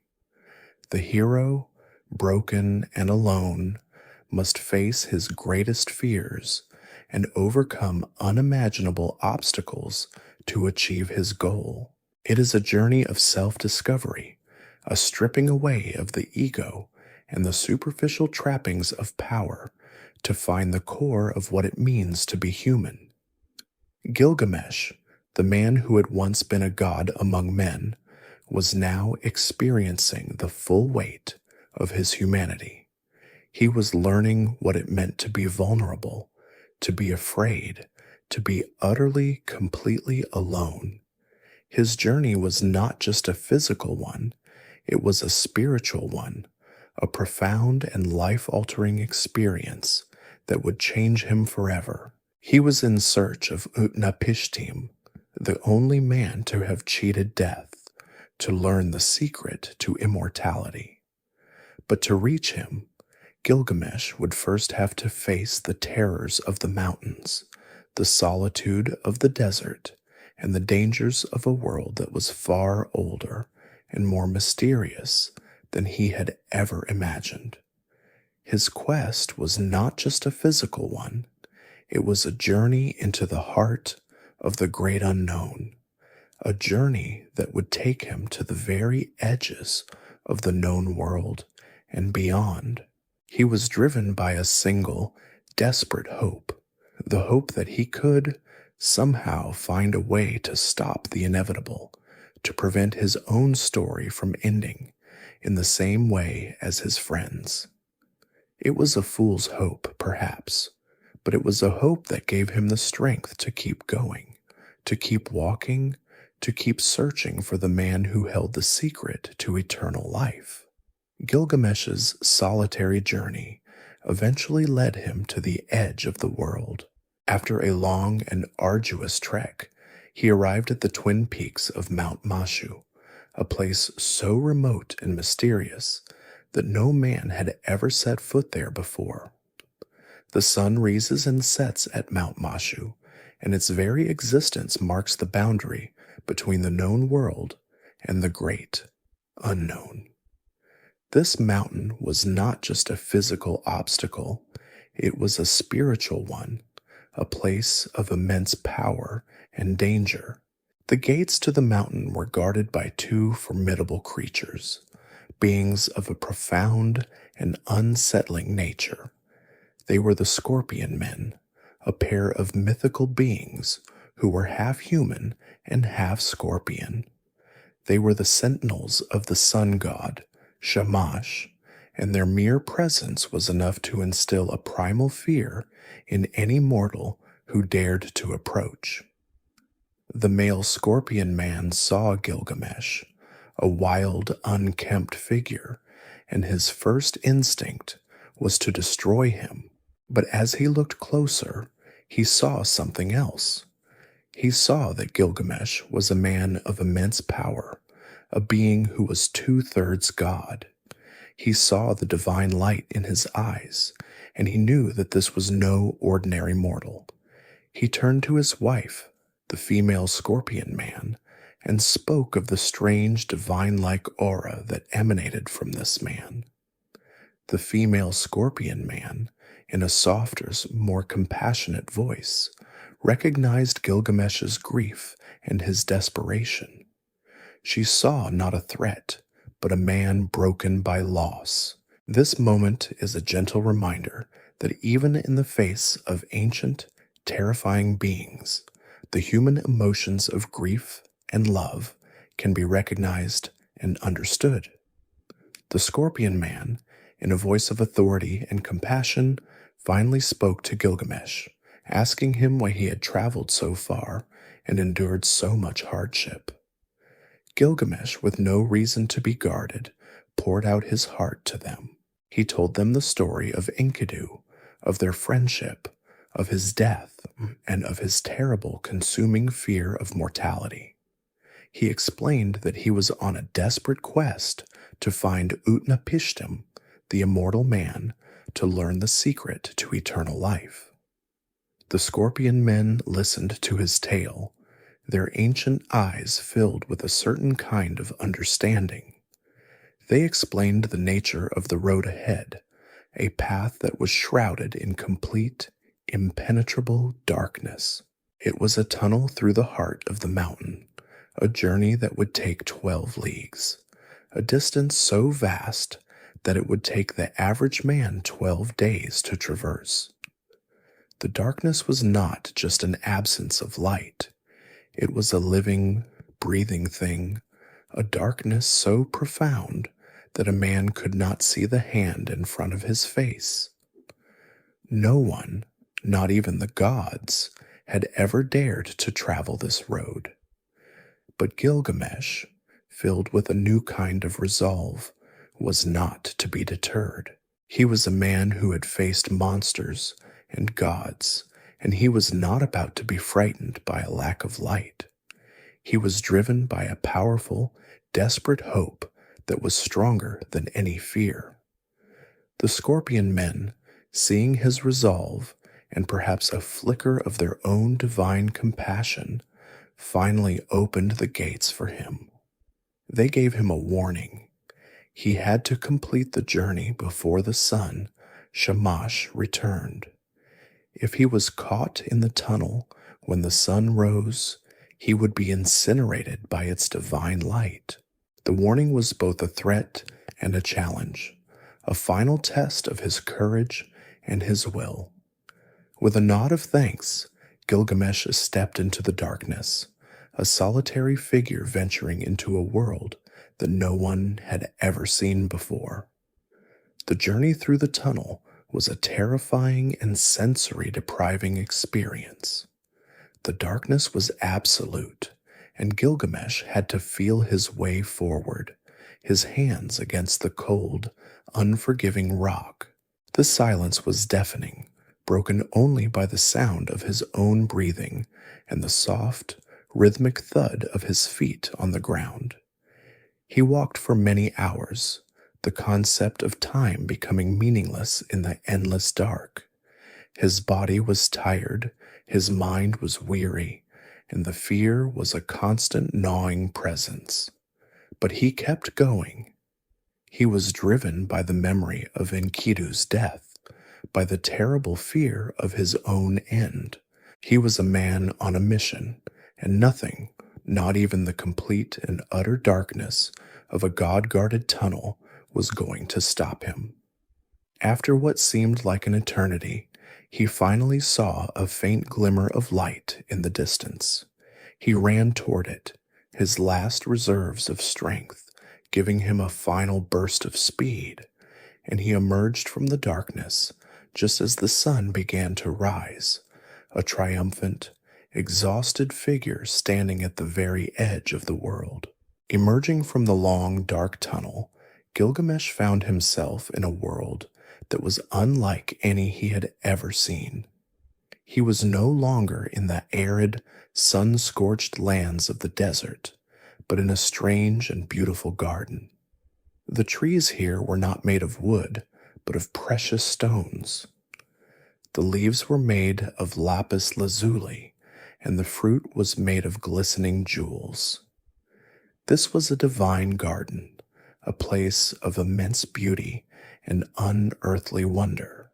He had survived the terrifying journey through the mountain, and his reward was this silent, sparkling paradise. But even in this beautiful place, Gilgamesh was still a haunted man. The grief for Enkidu and the fear of his own mortality were still fresh, still consuming. He was no longer the proud, arrogant king. He was a desperate, unkempt figure, his clothes tattered, his hair matted, and his face etched with the lines of his sorrow. As he walked through the garden, he came to a building that looked like a tavern, and there, sitting at the counter, was a woman, a divine tavern keeper named Siduri. She was a goddess of wisdom and brewing, and she had seen Gilgamesh's approach from afar. She was a gentle, beautiful figure, a stark contrast to the harsh, unforgiving landscape he had just passed through. But when she saw Gilgamesh, she was not filled with awe or respect. She was filled with a certain kind of pity and a great deal of suspicion. She had seen what grief could do to a man, and she saw the wildness in his eyes. She feared that he was a dangerous madman, a man who had lost his way and was now a threat to her peaceful world. So she barred the door, locking him out, her face a mask of concern. Gilgamesh, seeing the door locked, was enraged. He was a king, a man of power, and he was not used to being denied. He roared at her, his voice a sound of pure frustration and despair. He told her who he was, the great king of Uruk, the slayer of Humbaba and the bull of heaven. He demanded that she let him in, that she respect his power and his divine heritage. But Siduri, a goddess of great wisdom, was not impressed by his titles or his past deeds. She saw a man who had lost everything, a man whose grief was eating him alive. She spoke to him through the door, her voice soft and full of a quiet wisdom. She asked him why he looked so wild, so unkempt, and so lost. She saw his grief not as a weakness, but as a defining feature of his current state. Gilgamesh, hearing her compassionate tone, broke down and told her his story. He spoke of his friend, Enkidu, and their great adventures. He spoke of his love for him and of his terrible, profound grief at his death. He spoke of his fear, the fear of his own mortality, the fear that had driven him from his city and on this desperate quest. He told her that he was seeking Utnapishtim, the immortal man, and that he would not rest until he had found him and learned his secret. He was a man with a single purpose, a man who would not be dissuaded from his goal. He was a king who had lost his crown and his mind, and was now a prisoner of his own sorrow. Siduri, listening to his tale, finally opened the door and let him in. She gave him food and drink, and she offered him some of her divine wisdom. She looked at him with a gentle, knowing gaze, and she told him that his quest was a fool's errand. She explained that all men are mortal, and that to seek eternal life was to seek the impossible. She told him that the gods had created humanity with a single, unchangeable law: death. She advised him to go back to Uruk, to wash himself, to put on fine clothes, to eat and drink and be merry. She told him to find joy in his life, to love his wife, to cherish his children, and to accept the fact that his time on earth was limited. She told him that the only true way to live forever was to live a good life, a life that would be remembered with love and affection. It was a beautiful and gentle philosophy, a quiet and profound message that was a complete contrast to Gilgamesh's single-minded quest for immortality. Siduri's gentle wisdom, however, was lost on Gilgamesh. The man who had once been an arrogant king was now a desperate soul, a man who refused to accept the one universal law that governs all life. He thanked her for her advice, but he was not swayed. He was on a mission, and he would not stop until he had found Utnapishtim. Siduri, seeing the futility of arguing with a man so consumed by his purpose, finally told him how to proceed. She explained that to reach Utnapishtim, he would have to cross the sea, but not just any sea. It was the waters of death, a perilous body of water that could kill any man who dared to touch it. The only one who could navigate these waters was a ferryman named Urshanabi, a man who worked for Utnapishtim. She directed Gilgamesh to find the ferryman and ask for his help. Gilgamesh, a man of action, set off immediately to find Urshanabi. He found the ferryman near a forest of stone, where he was working with a group of strange, stone-like beings. Urshanabi, seeing this wild, unkempt man, was immediately wary. He saw the same signs of grief and madness that Siduri had, and he was hesitant to help him. Gilgamesh, in a fit of frustration, did not explain his situation. Instead, he simply attacked the stone beings, believing them to be enemies or obstacles. This was a moment of pure, unadulterated aggression, a relapse into his old, tyrannical ways. He was so consumed by his goal that he couldn't see the beings were not a threat. In his rage, he smashed them to pieces, a foolish act that would have terrible consequences later. Urshanabi, seeing this act of destruction, was filled with a new kind of fear. He saw Gilgamesh not as a hero, but as a dangerous force of chaos. Gilgamesh, having destroyed the stone beings, finally calmed down and explained his mission to the ferryman. He spoke of Enkidu's death and his quest for Utnapishtim, a man who he believed held the key to his own salvation. Urshanabi, hearing his story and seeing the depth of his grief, finally agreed to help, but he explained that Gilgamesh's act of destruction had made their journey far more difficult. The stone beings that Gilgamesh had smashed were not enemies, they were the very objects that powered Urshanabi's boat. They were the stone things, and they had a magical property that allowed the boat to cross the waters of death without the ferryman's hands touching the deadly water. Now, with them destroyed, they would have to find a new way. The solution was a simple yet arduous one. Urshanabi instructed Gilgamesh to cut down a great number of trees, 120 to be exact, and to fashion them into long, smooth poles. These poles would be used to propel the boat across the waters of death. Gilgamesh would have to push the boat, pole by pole, and when each pole had been used, it would have to be discarded so that his hands would never touch the water. It was a tedious and exhausting task, a perfect punishment for a man who had acted so recklessly in his grief. Gilgamesh, a man who had never done such a thing before, worked tirelessly, cutting and shaping the trees with the last of his strength. He was a king who was now a laborer, a man who was humbled by his own actions. This task was a beautiful and ironic twist.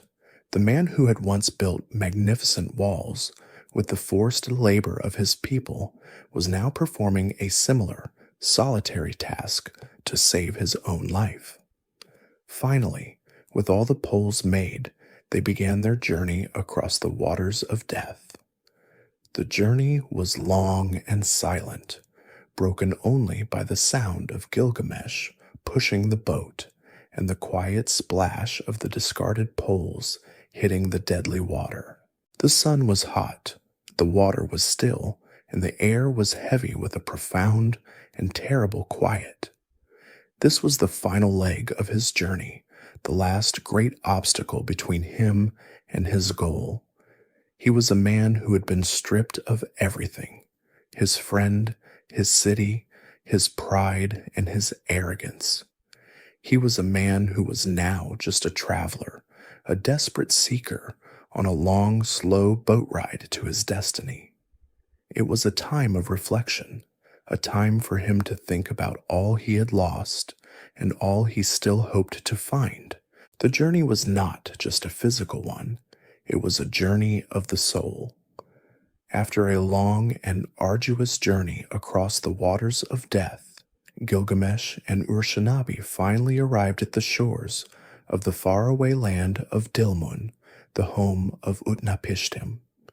It was a place of immense beauty and tranquility, a sharp contrast to the turbulent and death-filled waters they had just crossed.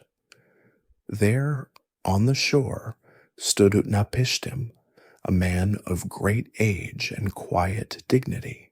He was a figure of profound peace, a man who had seen the end of the world and had been reborn.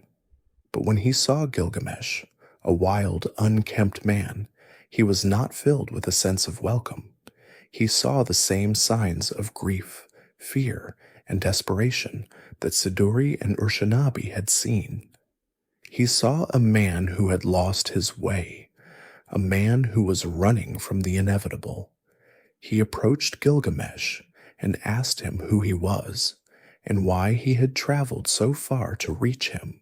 Gilgamesh, having traveled so far and endured so much, was not about to be deterred. He told Utnapishtim his story, the story of his friendship with Enkidu, their great deeds, and Enkidu's tragic death. He spoke of his own profound fear of mortality and his desperate quest for a way to cheat death. He was a man who had laid his heart bare to a stranger, a king who had shed his pride and his arrogance for a single, desperate hope. Utnapishtim listened patiently, his wise, ancient eyes filled with a certain kind of compassion. He saw Gilgamesh's pain, his sorrow, and his fear, but he also saw the futility of his quest. He knew something that Gilgamesh did not. He knew that death was not an enemy to be defeated. It was a fundamental part of the human condition. Utnapishtim, in his quiet wisdom, began to tell Gilgamesh a story. It was a story that had never been told to a mortal man before, a story of how he, Utnapishtim, had come to be immortal. It was the story of the Great Flood, a cataclysmic event that had wiped out all of humanity. He told Gilgamesh that he was once a king, just like him, and that the gods, in their infinite and often cruel wisdom, had decided to destroy all of mankind. The reason for this decision is a point of much scholarly debate, but in the epic, it is often attributed to the gods' annoyance with the noise and chaos of humanity. One god, however, a god named Ea, was a friend to Utnapishtim. Ea, seeing the injustice of it all, came to Utnapishtim in a dream and warned him of the coming flood. He gave him very specific instructions. He was to build a great boat, a massive ark, and to take with him a male and female of every living creature, as well as his own family and a selection of craftsmen. Utnapishtim, a man of great faith and great skill, followed the instructions to the letter. He built the boat, a massive cube-shaped vessel that was sealed with pitch, a detail that echoes in many later flood myths. He gathered the animals, his family, and his craftsmen, and they all boarded the ark, just as the rains began to fall. The storm was cataclysmic, a deluge that lasted for 6 days and 6 nights. The world was plunged into a watery chaos, and all of humanity, save for those in the ark, was drowned. The gods, seeing the destruction they had wrought, were filled with a terrible sadness and regret. They realized they had made a mistake, and they wept over the watery grave of humanity. This is a moment of great humility for the gods, a rare glimpse into their own fallibility. Finally, the rains stopped, and the boat came to rest on the top of a great mountain. Utnapishtim waited for 7 days, and on the 7th day he sent out a dove. The dove returned, a sign that there was no land. He then sent out a swallow, and it too returned. Finally, he sent out a raven, and the raven did not return, a sign that the waters had receded and that there was dry land. He and his family left the ark, and in a gesture of gratitude, he made a sacrifice to the gods. The gods, smelling the sweet scent of the sacrifice, were filled with a new kind of joy and relief. They had not been able to eat or drink during the flood, and they were, in a way, grateful to Utnapishtim for his offering. As a reward for his faith and his obedience, the gods granted him and his wife eternal life.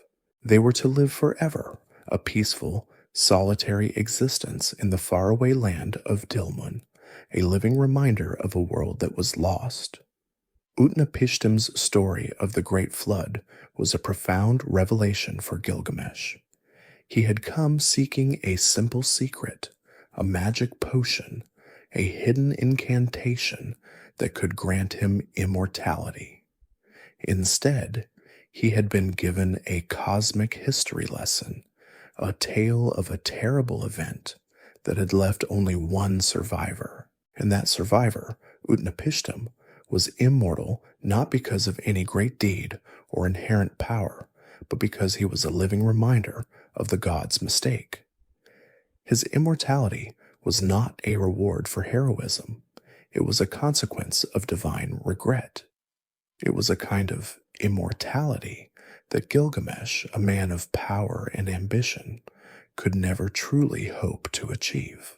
The story was a gentle but firm rebuke of Gilgamesh's quest, a quiet statement that the secret to eternal life was not something that could be won or taken, but something that was given, and only under the most unique and tragic of circumstances. But Gilgamesh, ever the stubborn king, refused to accept this conclusion. He looked at Utnapishtim, an old man of great wisdom and peace, and he saw a living embodiment of his goal. He still believed there was a trick, a hidden piece of information that Utnapishtim was holding back. He pressed the old man, a desperate plea for a simple answer to a complex question. Utnapishtim, seeing that a story was not enough to convince him, decided to offer him a test. He looked at Gilgamesh, a man who was so weary from his long journey, and he said, If you want to be immortal, then you must first conquer sleep. If you can stay awake for 6 days and 7 nights, then you can achieve a kind of immortality. The challenge was a simple one, but it was also a clever and profound one. Sleep is a small death, a daily reminder of our human frailty and our need for rest. To conquer sleep would be to conquer a small part of his humanity, a small step toward his goal. Gilgamesh, a man who had faced down monsters and gods, scoffed at the simplicity of the test. He believed that this was an easy task, a mere trifle compared to the great deeds he had already performed. He sat down and prepared himself, determined to stay awake. But the moment he sat, the profound weariness of his long and arduous journey finally caught up to him. His body, which had been running on pure adrenaline and desperation, finally gave out. He fell asleep almost instantly, a quiet, peaceful sleep that was a testament to his immense physical and emotional exhaustion. Utnapishtim and his wife watched him, their faces filled with a certain kind of pity. They saw a man who was so desperate to escape death that he couldn't even conquer a simple night of rest. Utnapishtim, in a quiet act of compassion, decided to document Gilgamesh's failure. He asked his wife to bake a loaf of bread every day that Gilgamesh was asleep and to place it next to him. The bread would grow stale and moldy over time, a silent, irrefutable proof of how long he had been sleeping. It was a gentle but undeniable way of showing Gilgamesh that he had failed. He was a man who could not even conquer the smallest and most human of needs, let alone the immense and unchangeable reality of death. The bread was a poignant symbol of his human frailty, a quiet monument to his failure. After 6 days and 7 nights, Utnapishtim finally woke Gilgamesh. Gilgamesh, a man who had just woken from a deep and profound sleep, tried to deny his failure. He insisted that he had only just closed his eyes, that he had not been asleep for long. But Utnapishtim, with a simple gesture, pointed to the moldy bread that lay beside him. Gilgamesh saw the evidence of his failure, the proof of his deep human need for rest. He was humiliated, a king who had been defeated not by a monster or a god, but by his own body. He had failed the test. He was a mortal man, and there was nothing he could do to change it. His last hope, his final desperate attempt to cheat death, had failed. He was a man who had come to the end of his journey, and he had found nothing but the quiet, humbling truth of his own mortality. He was a hero who had been brought low not by a great tragedy, but by a simple, undeniable fact of his own existence. Humiliated and defeated, Gilgamesh prepared to leave.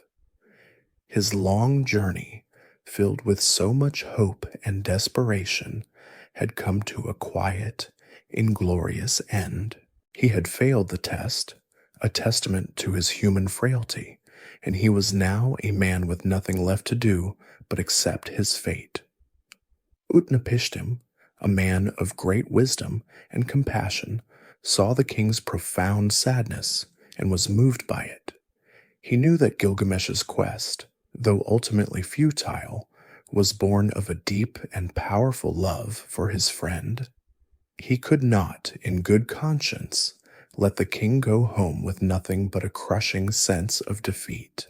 He and his wife conferred, and they decided to give Gilgamesh a parting gift, a consolation prize for his long and difficult journey. It wasn't immortality, no, that was a secret that could never be shared. But it was a kind of immortality, a way to reclaim his youth and live a long, vibrant life. Utnapishtim revealed to Gilgamesh the location of a magical plant, a flower that grew at the very bottom of the sea. This plant had a unique and powerful property. It could restore a man's youth. It would not grant him eternal life, but it would give him a second chance, a way to start over and live his life anew. It was a kind of immortality of the moment, a way to experience life's joys again with the vigor and strength of a young man. He described the plant as a thorny, rose-like flower, and he gave Gilgamesh a very specific warning. It was a dangerous plant to retrieve, and it required a great deal of skill and courage to get to it. But for a man who had faced down monsters and gods, this was a challenge he was ready to accept. Gilgamesh, hearing this news, was filled with a new kind of hope. His despair was replaced by a familiar sense of purpose and ambition. He was no longer a man running from death. He was a man running toward life. He was a king again, a hero on a new quest, a quest that was not for a vague, impossible immortality, but for a tangible, achievable goal. He thanked Utnapishtim for his kindness and prepared to leave. He took the ferryman Urshanabi with him, a man who had now become his companion and his guide. They made their way back across the waters of death, the silence of the journey now filled with a new sense of purpose and anticipation. The journey back was not a journey of defeat, but a journey of renewed hope. When they reached the shore, Gilgamesh prepared to retrieve the flower. He tied heavy stones to his feet and dove into the deep, dark waters of the sea. The sea floor was a strange and alien world, a place of immense pressure and profound silence. Gilgamesh, using his immense strength and his semi-divine lungs, walked along the bottom of the sea, searching for the plant Utnapishtim had described. He finally found it, a small, unassuming flower with sharp, thorn-like leaves. He knew it was the one, and with a great deal of effort and pain, he plucked it from the sand. The thorns pricked his hands, but he ignored the pain. He was a man who had been given a second chance, and no small amount of pain was going to stop him. He emerged from the water victorious, a small flower clutched in his hand. He was a hero again, a king who had won a great prize. He and Urshanabi celebrated their success. Gilgamesh told the ferryman that he would not use the plant right away. He wanted to take it back to Uruk, to show his people his triumph, to share it with the elders and the wise men of his city. He wanted to be a hero, not just for himself, but for his people. This was a final, beautiful sign of his transformation. The arrogant, selfish king was gone. In his place was a man who was now a leader, a man who thought not just of himself, but of the welfare of his people. He was a man who was humbled by his grief and his journey, and was now a wise and compassionate king. But the journey back to Uruk was still a long one, and the world, as Gilgamesh would soon learn, was a dangerous place, filled with beings who were just as ambitious and cunning as he was. The beautiful flower, his prize, was a source of great power, and power, as he knew, always attracted attention. His journey was not yet over, and his prize was not yet secure. The quiet, triumphant return was about to be interrupted by a single, quiet, and profoundly cruel act of nature. Gilgamesh and Urshanabi, The ferryman, who was now his steadfast companion, began their long journey home, a sense of triumph and renewed purpose filling their hearts. Gilgamesh carried the magical flower, the source of his renewed youth, with a kind of quiet reverence. He knew it was a precious gift, a second chance at life, and he was determined to get it back to Uruk to share its benefits with the elders. His arrogance was gone, replaced by a deep sense of humility and gratitude. He was a man who had faced the end of the world and had been given a new beginning. As they traveled, the landscape shifted from the harsh, mysterious lands to the familiar, sun-drenched plains of Mesopotamia. The air grew warmer, the smells more familiar, and the sounds more comforting. They were almost home, and the thought of returning to his city, not as a tyrant or a grieving wanderer, but as a wise and compassionate king, was a powerful motivator. The journey was long, and after a full day of walking, they decided to rest for the night near a cool, freshwater spring.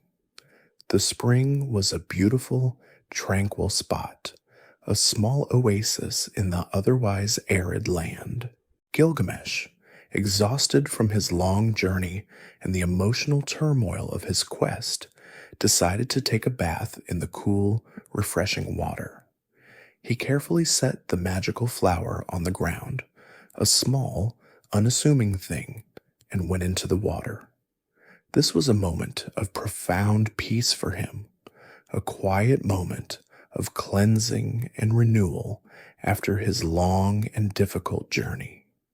He was a man who had been stripped of everything, and now, in this quiet moment, he was beginning to feel whole again. But Gilgamesh's newfound peace was short-lived. A creature of immense cunning and malice, a serpent who had been living near the spring, was drawn by the scent of the magical flower. The epic describes the serpent as a being who had a great appetite and a keen sense for things of power. It saw the flower, a small, unassuming thing, but it knew, with a primal instinct, that it was a source of immense power. The serpent, a silent and stealthy predator, slithered out of its hiding place and moved toward the flower. It did not make a sound. It was a creature of quiet, insidious greed, a stark contrast to the grand, roaring monsters Gilgamesh had faced before. This was a new kind of enemy, an enemy of quiet, subtle malevolence. The serpent moved in and, with a quick and decisive movement, snatched the flower and ate it. Gilgamesh, coming out of the water, saw the end of the serpent's tail disappearing into the brush. He saw the flower was gone, and he knew, with a terrible, gut-wrenching certainty, what had happened. He let out a terrible roar, a cry of pure, unadulterated pain and fury. The roar was not for a monster slain or a god defied. It was a cry of a man who had lost his second chance at life, a man who had been robbed of his prize by a quiet, sneaky act of nature. As the serpent slithered away, it shed its skin, a symbol of its own renewal.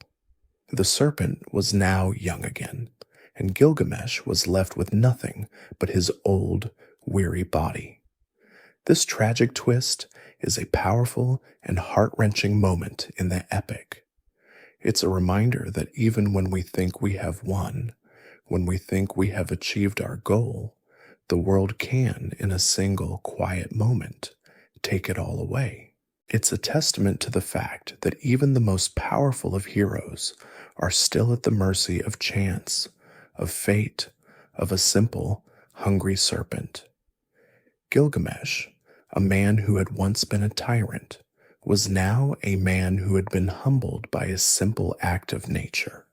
He was a man who had come so close to his goal and had lost it all in a single careless moment. Urshanabi, the ferryman, came to his side, but there was nothing he could say. The grief, the frustration, and the profound sense of loss were too great for words. The two men, a king and a ferryman, a hero and a companion, were now just two weary travelers on a long road home. They had no flower, no prize, no hope of a second chance. They had nothing but each other and the memory of their journey. Gilgamesh's quest for immortality, which had started with a roar of ambition and had continued with a cry of desperation, was now over. He had failed. He was a man who had come to the end of his road, and there was nothing left for him to do but to go home and accept his fate. His long, strange journey was a testament to his immense courage and his powerful will, but it was also a testament to the unchangeable, undeniable truth of his own mortality. He was a man, and he would die. After the heartbreaking loss of the magical flower, Gilgamesh's hope was shattered. He had come so close to a second chance at life, only to have it snatched away by a simple, quiet act of nature. He let out a terrible cry, a sound of profound pain and frustration, a roar that was not of a hero, but of a man who had lost everything. The epic describes him weeping openly, his tears a testament to the depth of his sorrow. Urshanabi, the ferryman, watched him in silent sympathy. There was nothing he could say to comfort a man who had just lost the one thing he had been so desperately seeking. The quest was over, and the outcome was defeat. The hero, who had faced down gods and monsters, had been brought low by a simple, hungry snake. It was an ending that was both cruel and profoundly humbling. With nothing left to do but go home, Gilgamesh and Urshanabi began the long, quiet journey back to Uruk. The return journey was a complete contrast to their triumphant departure. There was no sense of purpose, no anticipation of glory. There was only a quiet, somber acceptance of defeat. Gilgamesh was a man who had been stripped of everything: his friend, his ambition, and now his last hope of escaping death. He was a man who had been humbled by the world, a man who had learned that for all his divine power, he was still just a mortal. The journey was a time of reflection, a time for him to come to terms with the unchangeable reality of his own mortality. He was a man who had to learn to live with the fact that his life, like all lives, would eventually come to an end. As they neared the great city of Uruk, Gilgamesh's perspective began to shift. He was no longer a man running from death, but a man returning to life. He looked at the magnificent walls of Uruk, the same walls he had once built with the forced labor of his people, and he saw them in a new light. They were no longer just a symbol of his power and his tyranny. They were a testament to his legacy, a monument to the collective effort of his people. He saw the city not as a cage, but as a home, a place of community, a place of life. He saw the bustling streets, the people going about their daily lives, and he saw the beauty in it all. He realized that the immortality he had been seeking was not in a magical flower or a hidden secret, but in the life he had lived, the city he had built, and the people he had led. He pointed to the walls and said to Urshanabi, "Look at them. Are they not a monument to human achievement? Are they not a testament to the hard work of my people?" He was a man who had finally learned to see the value in what he had, rather than what he had lost. The long and arduous journey had not given him immortality, but it had given him something far more valuable, a profound sense of self-awareness and a deep appreciation for the value of life.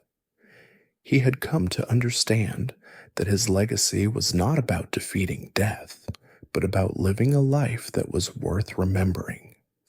He had come to understand that the true value of life was not in its length, but in its depth, its connections, and its contributions. This is the ultimate, profound lesson of the epic. The journey of Gilgamesh, a man who had started out as a tyrant, was a journey of transformation. He had been a man who was so powerful and so arrogant that he believed he could cheat death. But his friendship with Enkidu and his long, solitary journey had taught him that even the most powerful of men are still just men. He had learned that death is not a finality, but a transition. He had learned that the only way to truly live forever is to leave a legacy, to build something that will outlast you, to love someone who will remember you, and to live a life that is worth telling a story about. He was no longer a man who was running from death. He was a man who was running toward his life, a life that was now filled with a new kind of purpose and a new kind of peace. The journey was over, and the hero had returned home, not with a prize, but with a profound and life-altering wisdom. Gilgamesh returned to Uruk a changed man. The long journey, the grief for his friend, the fear of death, and the quiet, crushing defeat had stripped away his arrogance and left him with a profound sense of humility. He was no longer the tyrant who used his power to oppress his people. He was a wise and compassionate king who had learned the hard way about the limits of human power. He had sought immortality in the wrong places, in fame, in glory, and in a magical flower, and he had found it not in a secret, but in the simple, undeniable reality of his own life. He had learned that his legacy was not about living forever in flesh, but about living forever in the hearts of his people and in the magnificent city he had built. The citizens of Uruk welcomed their king home. They saw a man who had gone through a great trial and had returned, not just as a king, but as a hero who had faced the most fundamental of human fears and had returned with a new kind of wisdom. They saw the scars of his journey on his face, the weariness in his eyes, but they also saw a new kind of strength, a quiet resolve that was far more powerful than the brute force he had once wielded. He was their king, and he was now a man who could lead them not just with power, but with wisdom and compassion. His tyranny was a distant memory, replaced by a reign of peace and justice. Gilgamesh, having learned the value of a good life, began to rule his city with a new kind of purpose. He dedicated his life to his people, ensuring their prosperity and their well-being. He was a man who had been given a second chance, not at youth, but at a good life, and he was not about to waste it. He was no longer a man who was running from death. He was a man who was running toward his life, a life that was now filled with a new kind of meaning and a new kind of purpose. He had learned that the most important thing in life was not to live forever, but to live well. He had learned that the true measure of a man was not in the number of years he lived, but in the quality of those years.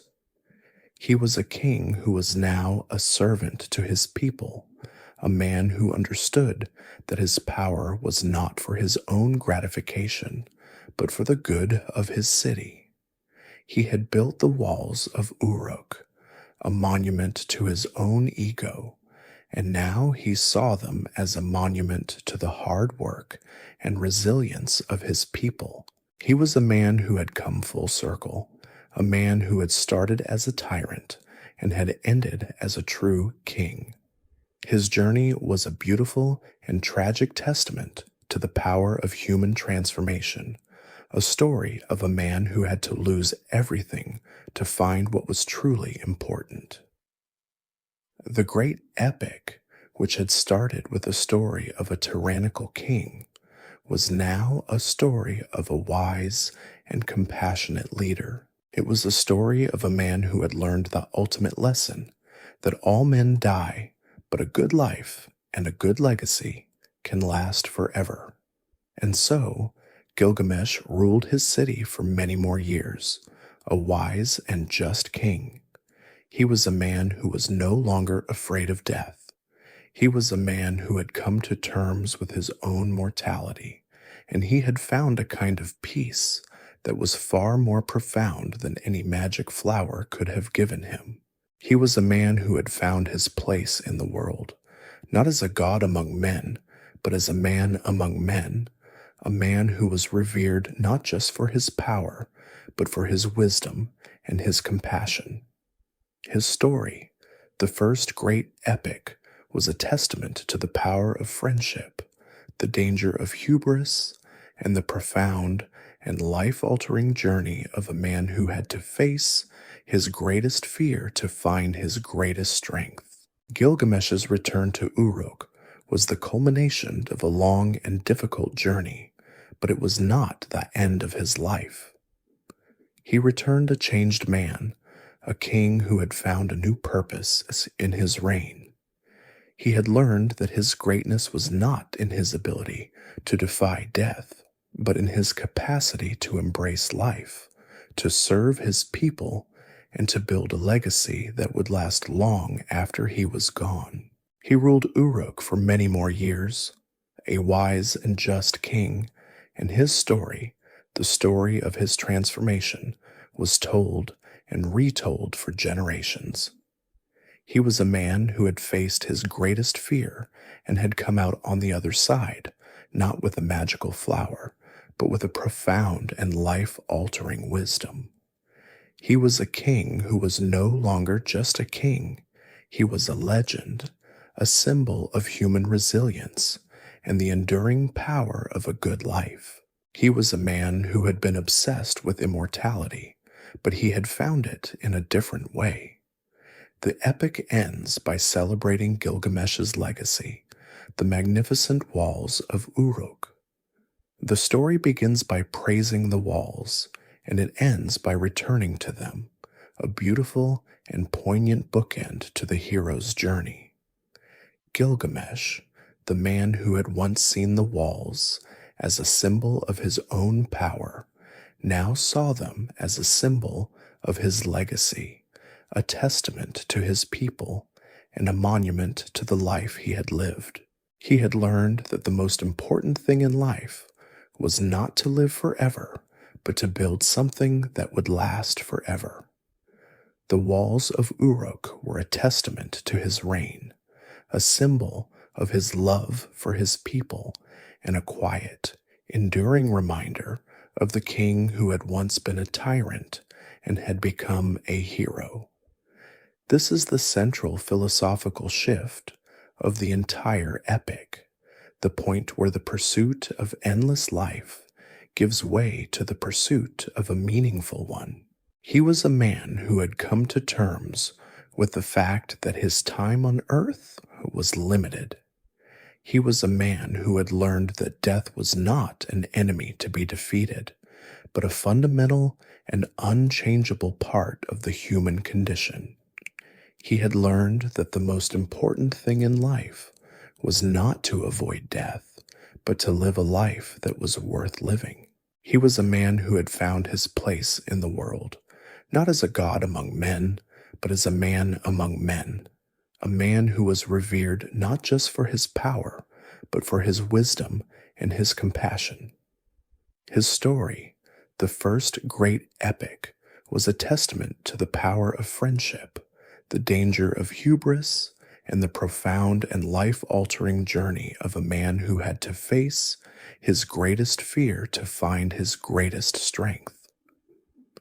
The end of the epic finds Gilgamesh having finally achieved a kind of peace with his mortality. He accepts his fate, understanding that the value of his life lies not in its duration, but in the deeds he accomplished and the legacy he left behind.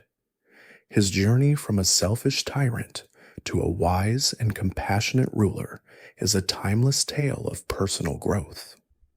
His story, inscribed on clay tablets for millennia, became his true immortality, a legacy that outlived not only him, but his magnificent city as well.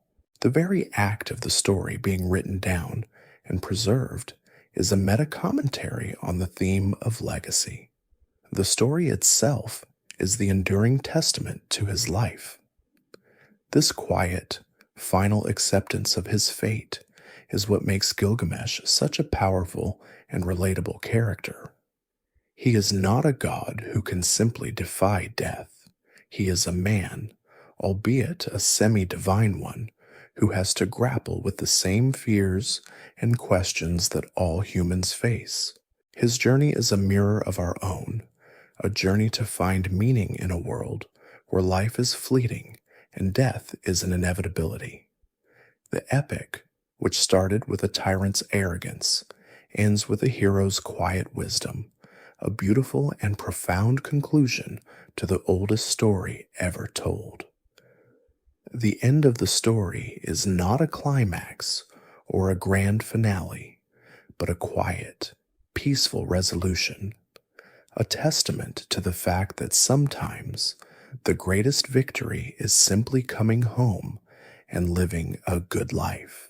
The long journey was a test, and Gilgamesh, in his final quiet acceptance of his humanity, had passed.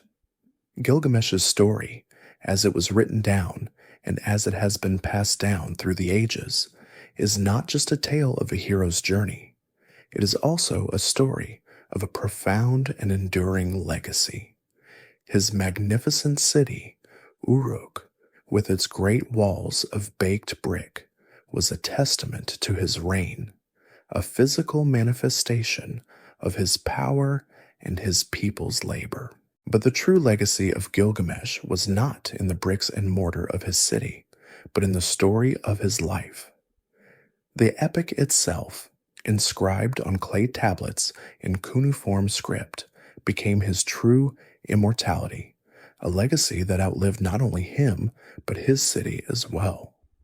This final section of the epic is a quiet meditation on the nature of lasting fame and the true meaning of a life well lived. Gilgamesh's journey had led him to the far corners of the earth and into the deepest recesses of his own soul, and he had returned not with a magical prize, but with a profound and unshakable truth that all men are mortal, but a good life, a life of purpose and compassion, can last forever in the memory of a people. The story ends by bringing the listener back to where it all began, to the great walls of Uruk. The narrator invites the listener to consider the walls, to touch them in their mind's eye, to see the beauty and the grandeur of a city that was built by a man who had to lose everything to find what was truly important. The walls are not just a historical fact. They are a symbol of human resilience, a testament to the power of a people working together, and a quiet, enduring reminder of the king who had once been a tyrant and had become a hero. Gilgamesh's story, in a way, is a story of a man who built a monument to his own ego, and then, through a long and difficult journey, learned to see it as a monument to his people. His journey was a circle, a return to the place he had started, but he was not the same man. He had been transformed by his grief, humbled by his defeat, and enlightened by his long, strange journey. And so, the story of Gilgamesh, the first great epic, comes to a gentle close. It is a story that has been told for thousands of years, a story that has been passed down from generation to generation, a story that has resonated with people of all cultures and all times. It is a story of a man who was powerful but flawed, a man who was driven by ambition but humbled by grief, a man who was obsessed with immortality but found his true legacy in the quiet, undeniable reality of his own mortality. He was a man who had to face his greatest fear to find his greatest strength, and in doing so, he became a legend, a hero, a symbol of the enduring power of the human spirit. And so, his story sank into legend, a quiet whisper carried on the winds of time. The sun has set on the great city of Uruk, and its walls, once so magnificent, have long since crumbled into the dust of the earth. But the story of its king, Gilgamesh, still lingers, a faint and beautiful echo of a world long gone. He was a man who sought to defy death, a man who wandered the earth in a desperate quest for eternal life. He never found a magical flower, nor did he find a hidden secret. All he found was the simple, undeniable truth of his own mortality. But in his journey, he found something far more precious than eternal life. He found the true value of a life well lived. He found friendship. He found love. He found purpose. He found a kind of peace that was far more profound than any magic could have given him. Now, as the final words of his story fade into the stillness of the night, you can rest, knowing that the most enduring stories are not of those who lived forever, but of those who lived well.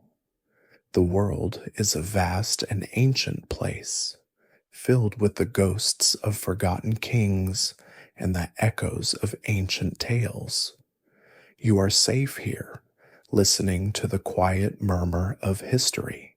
The day's anxieties, the stresses of a world that moves too fast, can all be set aside. Just breathe and let the quiet, timeless rhythm of the past lull you into a peaceful slumber. The story is over, but the quiet peace of the night is just beginning. End of script. Sweet dreams.